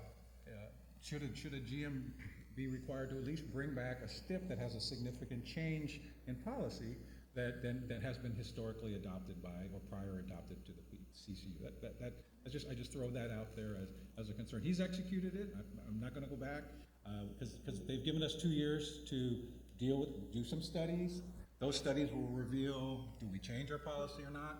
And that's fine, right? We can make it work, but I do want to caution. What would have happened if you said, I can't do this? We would have been, if we didn't stipulate, We go to the PUC. it would be challenged and we'd have to defend it as a litigated proceeding. What do you mean by litigated? We just go to the PUC, make our case, they Well, vote. adjudicated. By the PUC, which is Yeah. that's their role anyway. And what would have been the consequences to us? We don't know, depends what the PUC No, decides. I mean, assuming that we went down that road, okay? The what PUC is might it? agree with us, they might Right. disagree with the consultant. Okay, I don't know. and then what?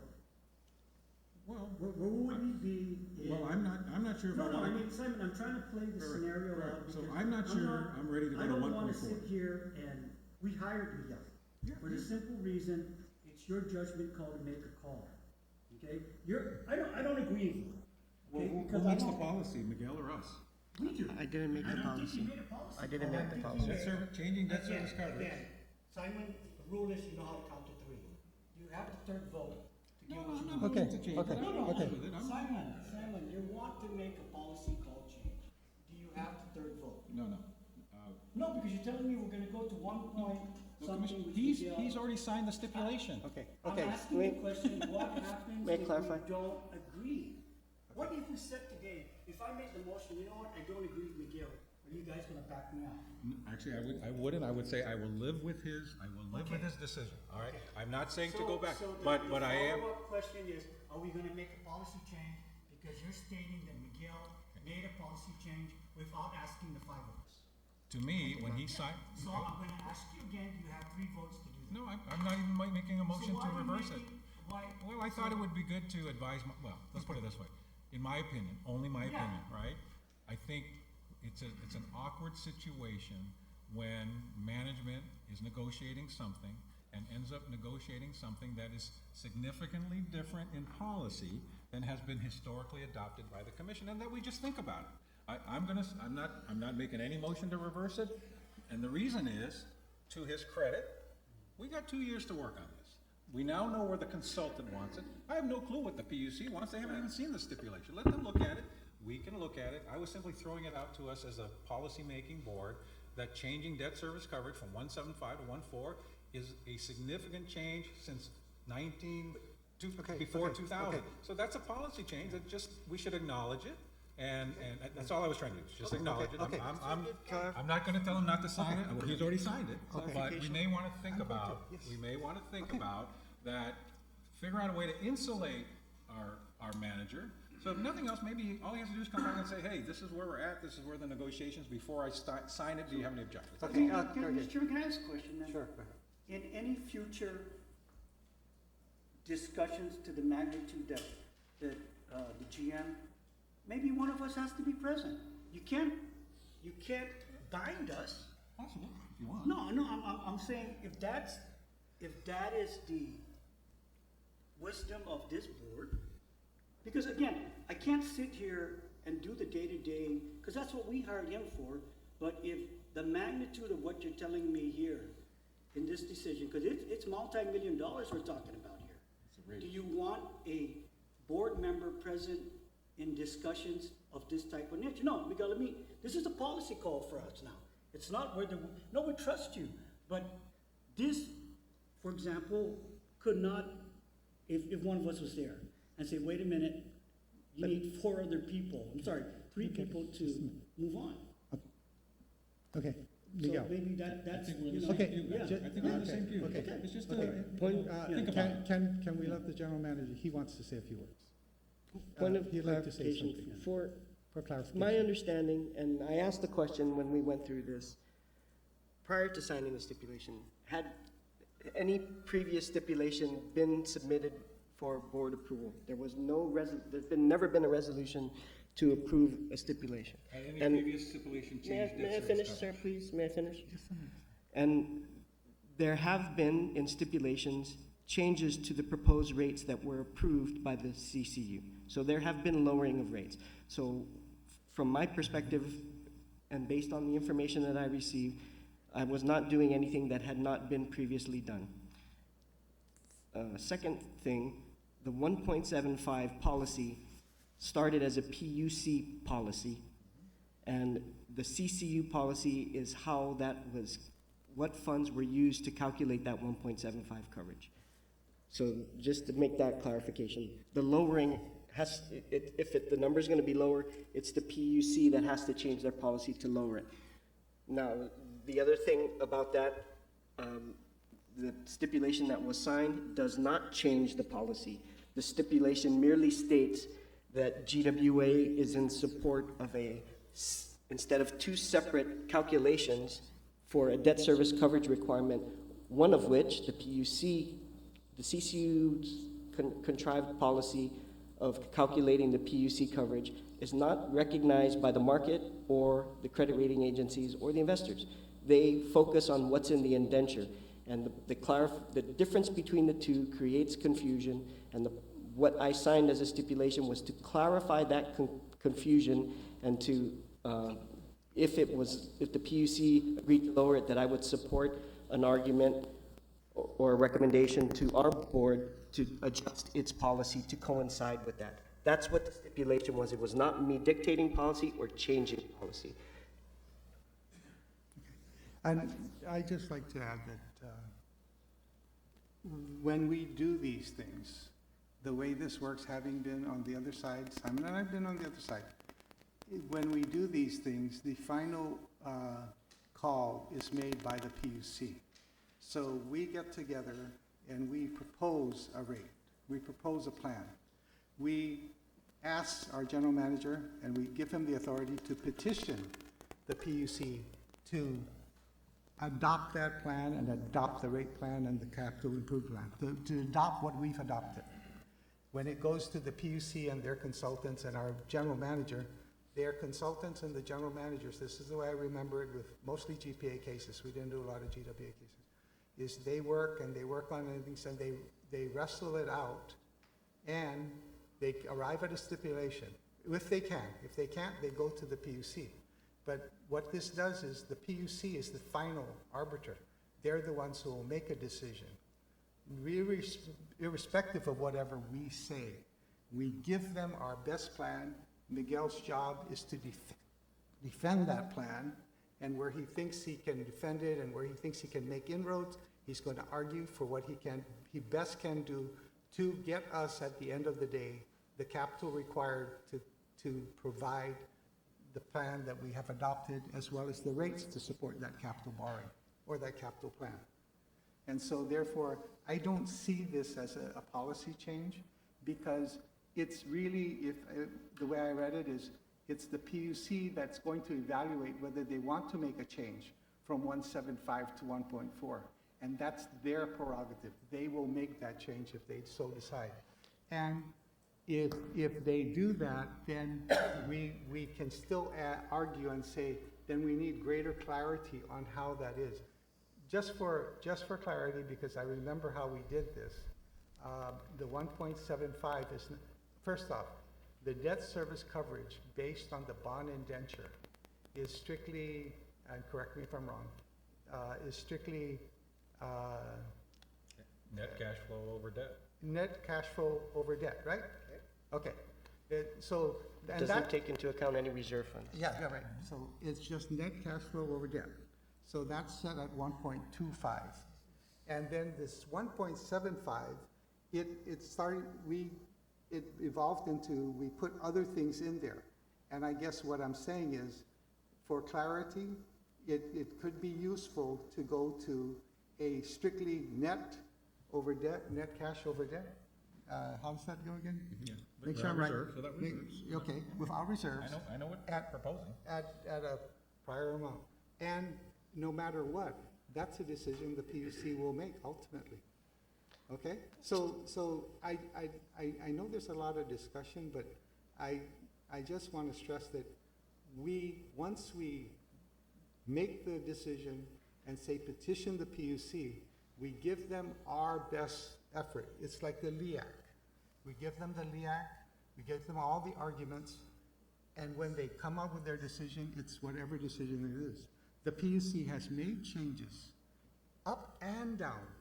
There was one time when we said we would like to, we've saved money, we would like to, instead of a 16% rate increase, I think We said we'd prefer if it were a 14% rate increase. And the PUC came back and saying, no, we're going to give you a 16% rate increase because we want other things done. So the final arbiter is the PUC, okay? I just want to make sure I make that point. Okay, I'd like to limit us though. Simon, go ahead, you So, first. Mr. Chairman, if we look on page 71, right, of the stipulation, right? Section 5, capital financing. GWA agrees to pursue legislative and other actions necessary, including working with the PUC and GITA and appropriate financial advisors to enable access to certain financing tools and to modify selected financial policies. He's saying that we're going to agree to pursue legislation of this ilk, right? I know I know Miguel means, I know what he intends to do, but I think when you read that language, Which it's, section? page 71, capital financing, the phrasing of the stipulation. What number on the line? Line 11 and 12, capital 11, 12, financing, okay. page 71. He assigned a stipulation binding GWA to pursue legislation and other actions necessary. I think pursuing legislation, while we want the recommendation of management, I think we want to be careful of saying we're binding this board to go get legislation to make these things happen. I wouldn't want my GM to be in a position where he's forced to compromise with a consultant. Remember, this hasn't even been approved by the PUC, this is just their consultant. And we know this consultant well, he's very good, he's a strong player, Miguel's a strong player, Miguel's worked out as best he can, but unintended consequences, that's all I can characterize it. I don't believe Miguel attempted to usurp any of our authority, but the words have meaning. And when the words say GWA agrees to pursue legislative and other actions necessary, he's telling the PUC consultant, which in a step that might be approved by the PUC, that we're gonna go get legislation changed. And that's, whether we should change legislation should be a policy decision of this board, not the PUC consultant, not the PUC, when we're having the ones that go get the legislation. If the PUC wants legislation change, they can go pursue the legislation, but don't bind us that now we're gonna have to go get legislative changes to the way we finance. Look at page 70. Okay, before you Okay, leave that's that number page- one. wait, I'm wait, giving you an before- example. Yeah, but before you leave that page, let's go a little further down, because you picked up on line 11 to line 16.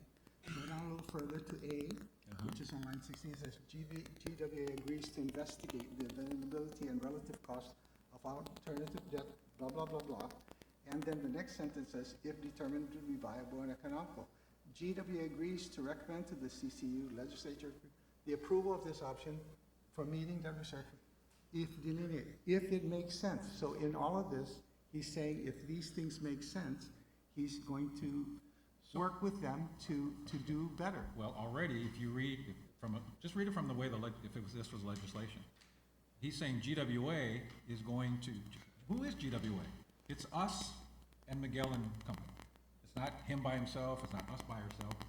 We are a corporate GWA. There's a board and there's management. Right. So on line 16 and 17, he's saying GWA, the entire entity, including us, agrees to go look at legislation, right? And deal with that, right? On section 5, all right? When they say agree to investigate, I'm all for that language. But I wouldn't write language that says we agree then to go get legislation. It depends on what the investigation dictates. What if the investigation says there should be no change in legislation? What if we don't want to change the legislation? That's our prerogative, right? So and we don't have, right, but you have here on number 5, line 11 and 12, GWA agrees to pursue legislative and other actions necessary. In the Guam legislature, that would mean you're gonna go get, you're bound to go get legislative change. Look at page, that's the way I would interpret, Okay. my opinion, okay? Okay. Page 72, cesspool, This is just a stipulation, disagreement. that GWA agrees to pursue legislative and other actions necessary, right? So you're telling us to So go. we're gonna come to you, and then we're gonna see what you think about it, and if you don't wanna do it, then we don't. That's what that means. Okay, well, I definitely would have worded it differently, but let me give you the next example. Simon, we're not there. That's the question I asked. In any future actions like this, I'm gonna require that you're there. Well, if you want. No, Or we could require that he simply bring back to the board any step that has a significant change. I think changing debt service to me is Okay, so- significant. so Changing the let- cesspool designation, have you looked at that one? Again, let's get to the general rule. let's vote. Do you have the third vote? Because if you're not gonna vote, that means. What are No, we voting on? We have to vote on this. No, we don't. He's informing us. He's already signed it. Then why are we arguing about it? Because- Simon? okay. It's done. If an agent of ours, It's done. How do you want to change it, sir? Tell me how you want to change it. You want to go now to the PUC after we agreed and found out, you know what? I don't agree with our GM. Is that what you're going to say? no, Mr. Francis, what I'm saying is, Then what are you saying, Simon? Here's what I'm you saying. don't agree. So let's go to the PUC. What do you mean, no? You're here beating us up because, you know I'm what? not beating I don't anybody. want to go. No. You're telling me I don't want to go to the legislature. Hell, you don't have to go to the legislature. We're going to go to the legislature because we're here to vote on this. but what if we don't want to go to the No. legislature? I'll go to the legislature, Simon, Not like today, everything you're else. not. Well, what happens if we have to go? You don't want. I'll remember that day when we go down there. Say, Simon, you didn't want to do this. Don't go. I'll hold you to that. Why not? You're only good when you see that he wants to be good. Mr. I apologize. on. I didn't bring this up to get in an argument with Commissioner Santos. I'm expressing my concerns. Okay. I respect that. Okay. And we'll just leave it at that, right? Okay. It's not Okay. worth, we do too many things together well, and so we have a Okay. disagreement on this. I'm just voicing my concerns Okay. for the And record. you've done that and very as adequately. Commissioner Santos Okay. is, and we'll just leave it at that. Okay. Fine. Okay. I'm good. Okay. Anything else you need to inform us? Well, we didn't get to the comparison of Schedule A, if that Okay. was something that Go ahead. the CC wanted to see. The difference What between, page is that? That is right after the stipulation summary. on page 64, On page 64? Okay. the text is kind of small, but if you can zoom in, you can see the blue color table was our original petition, and the green color is the stipulation, and I will remind the CC that only 20, 64, right. for the green portion, only 20 and 21 have been stipulated to. 22 through 24 are projections, which can be adjusted based on the information that's presented in fiscal year 2022. So you can look do at. a sample bill when you have a chance, just to, so we can start to see what the bill impact would be. You normally do that when you do the recovery, when you can. Sure. So just the items to point out for the two different debt service coverage ratios, the indentured debt service coverage ratio, the lowest is 1.51 under our petition, and the PUC calculation, the lowest is 1.86 in our petition. And if you move over to the green, the lowest indentured debt service coverage ratio is 1.42, and the PUC calculated debt service coverage ratio, the lowest is 1.7 in FY22. So this is the part that goes below the current 1.75 policy. But we get to chew up, right, after those studies, right? And Yeah, it's just the first two. That's the forecast, right? It's a Right. guesstimate. And Okay. so really, Gilda has highlighted what the main differences are, and the balance available for debt service, as we requested it in fiscal years 20 and 21, would be 51.7 million and 53.36 million. And what we end up with using the stipulated rates is 47 million in the first year for a difference of 3.9 million, and 47.9 in the second year, and that's a difference of 5.4 million. So that's 3.3% less revenues, and 4.3% less revenues in the first 2 years. That's about 10 million, that's the way to look at that? About 10 million. 4 plus In the first two. 6 in the But the first year. debt service coverage ratios are still there. We are able to support the bond borrowing and the first few years of the capital improvement program, which met the same criteria or that on the petition that you all approved and sent us So I to have the a PUC. question just for clarification, just so I got this right. When I look at these, the green and the blue, Miguel, when we get to the 2020 and 2021, and I look under the debt service coverage 1.75 PUC, that calculation of 1.84 is based on the 1.4 of the bond way of counting it? No, it's still calculated the same way, including the reserves. Including the reserves in that? Yes. The But that's difference all is they can the, always look at, right? the difference is the difference in the rate and the lower revenue. Okay. So your coverage is So if we calculate it differently, then there is no need to continue to fund the reserve. Okay, let me ask a question. I'm aware, my memory says that the bond requires a certain reserve. There's a bond reserve. Separate. Separate, yeah. So that's what I'm trying to distinguish.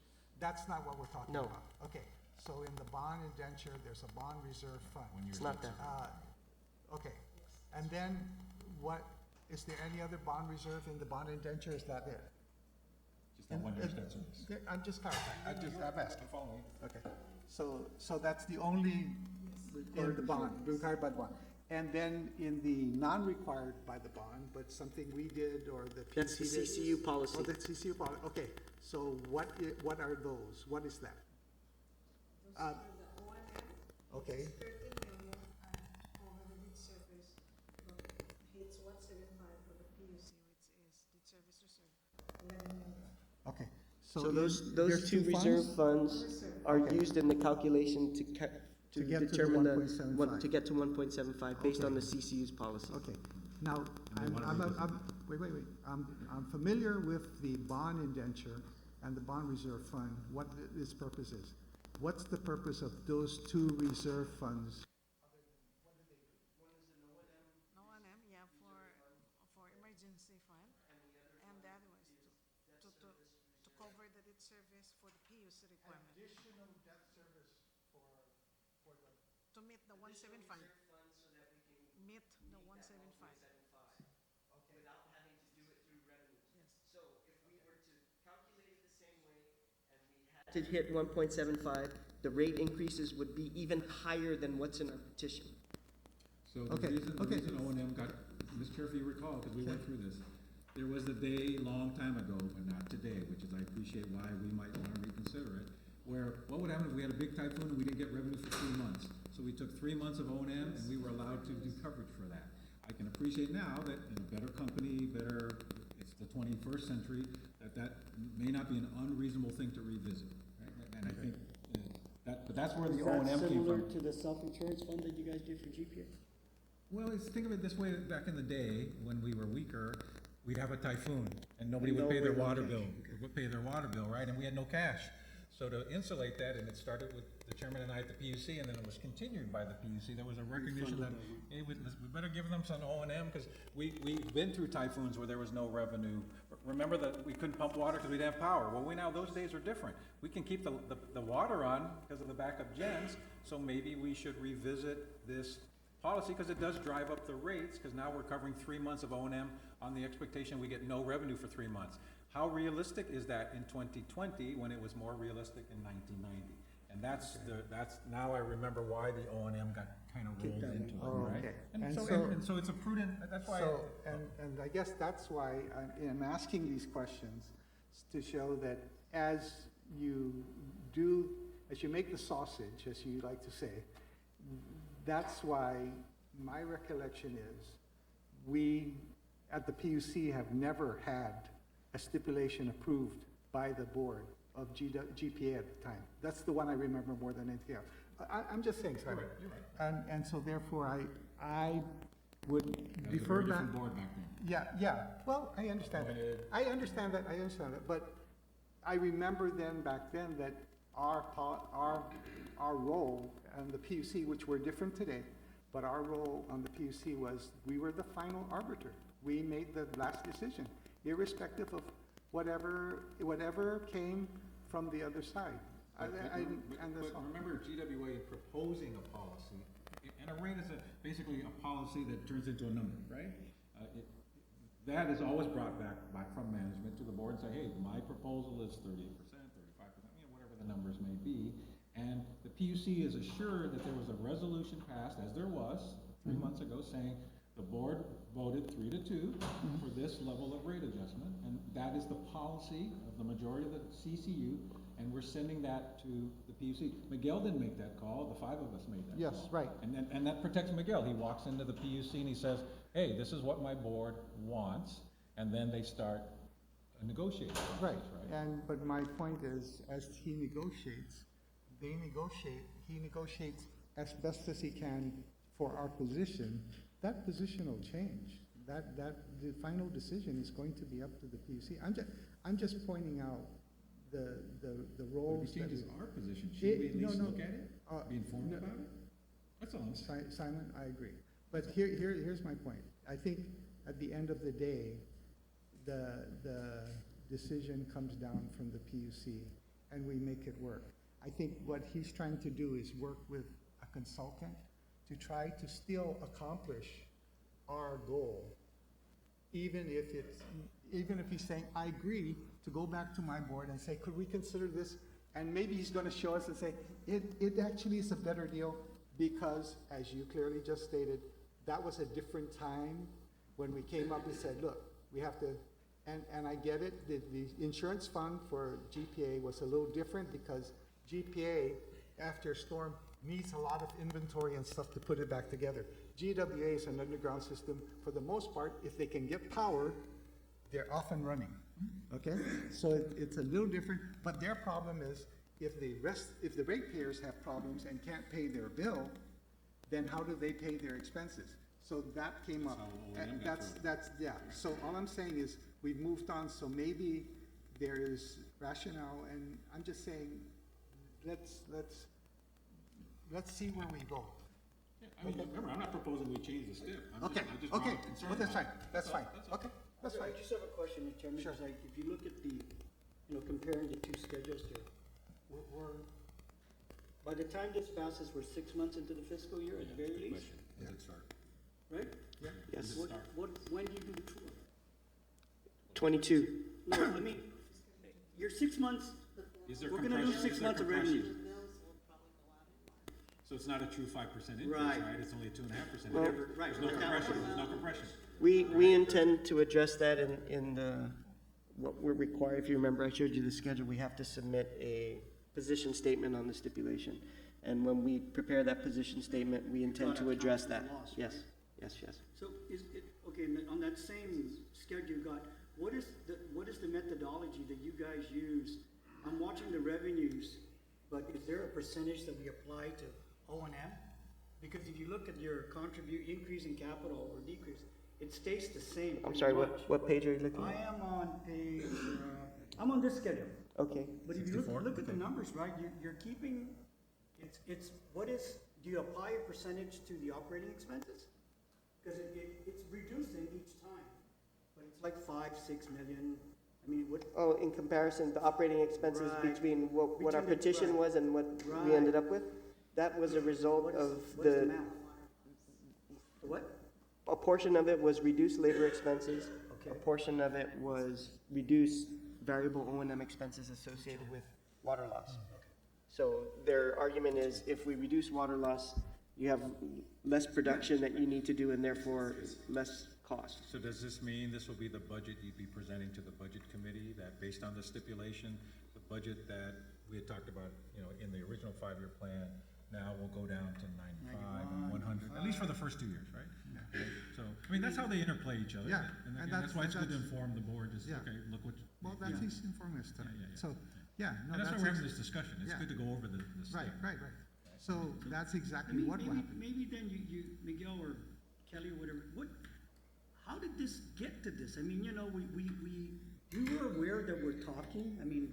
'cause So I'm going to point out At that. what point did we say, you know what, maybe that's what we need to kind of clarify for us, hey, you guys, it's off, But we made those same arguments when we did not vote with the rest of the majority, right? We were making the same arguments regarding demand growth and cost reduction models. Right. So the stipulation doesn't veer very far from what arguments we were making during. Which is okay, Yeah. but the point is, again, as he sits there, because we're not there, okay?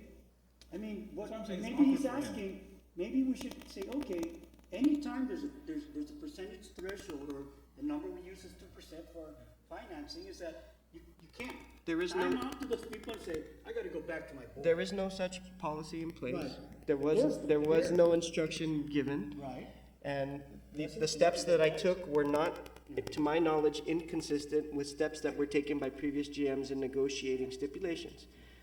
Agreed. Number one. Number Agreed. two, We for the all agree record, there. I am not opposed to the CCU providing such direction and Good. such policy, Okay. but I take exception to the fact of being accused of representing that I changed the policy when I did not. Nothing that I did was inconsistent with previous actions of the previous GMs. Okay, I apologize for my choice of words. I never believed Miguel had any ill intention, malintention. He was negotiating something, right?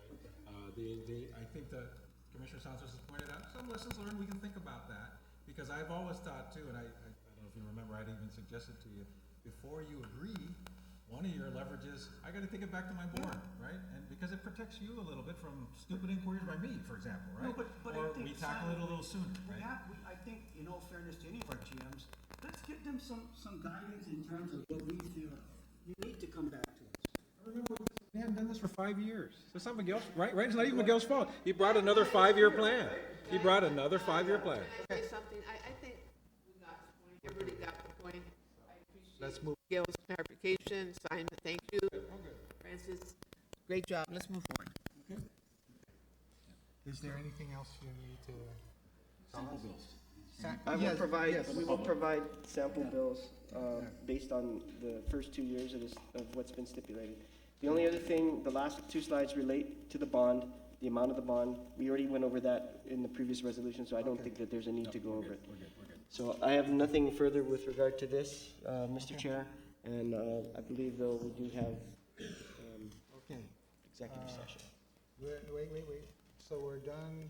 Did we want to talk about financials? How are we doing? No, Financial? I I think we covered that. We about talked about it in the working session. CFO addressed Okay. all the questions on Okay, Thursday.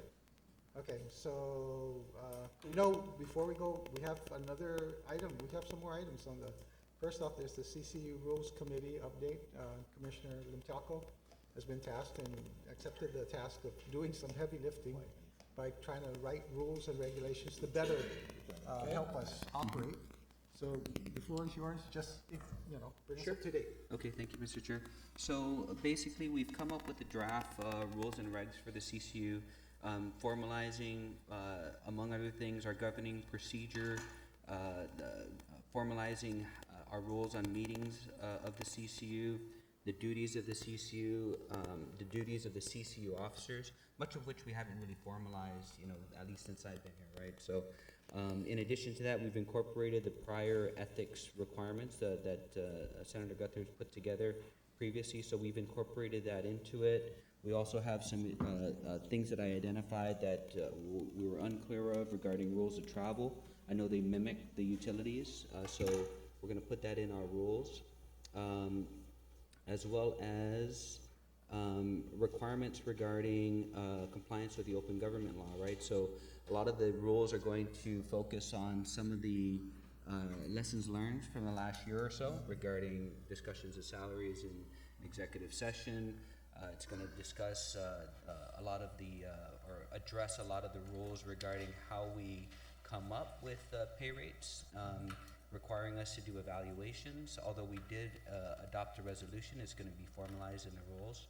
So I have the Rules Committee will meet throughout the month of February, and we will propose, and then we'll submit it during one of our working sessions. We'll schedule it in an open session so that we can discuss it formally. And then the goal of the Rules Committee is to adopt these rules in our next February regular meeting. Okay, and given that, can I just add that our February schedule is going to be altered a little bit from our normal, so that we can accommodate several different things, okay? And we may also have a special meeting if needed, for whatever, okay? So be aware, I'll work on trying to put that schedule out as soon as possible. So, because I know we travel and a lot of people do a lot of things, so we'll try and get all of that done. And I'll accommodate working schedules also, okay? Okay. The next issue is management pay issues. That's the other one you're working on? Is that one or no? No, that committee hasn't met yet, so Okay, we will no call problem. our first meeting. Well, just leave it there. Yeah. The other one, I mean, we can go over real quick, is just a quick report on the cybersecurity committee. Sure. I could table it for our next meeting, or we can go through it really quickly. How quick is quickly? 2 minutes. 2 minutes. Yeah, so Okay, the clock is cybersecurity committee met twice in 2019. The current status on GWA's cybersecurity policies are that 4 of the 10 SOPs have been adopted or implemented or implemented. There remain 6 SOPs that are currently under review or in some state of draft or review by the auditors. And just likewise in GPA side, GPA has 5 of the 10 SOPs adopted and implemented, with another 5 that they're working on completing as well. And then in addition to that, there are 2 RFPs have been issued. One of the things that have come from the cybersecurity meetings is that they need to integrate cybersecurity and physical security together, because they're you got to protect the asset, physically against right. So in light of that, they have put out an RFP. Let me just get my notes here. There's a security assessment RFP. So one, GPA and GWA have completed the network assessment services. The RFP is with procurement now. It was published on the week of will be published on the week of February 5th with an award in early March. And then a physical security proposal for the assessment of physical security that is currently being drafted and will be released as well in February with award by the end of March. Okay, That's it. okay. And if there are no questions, moving right along. The number 7, the next meetings will be changed, will be altered from what's on the agenda. I'll inform all the CCA members.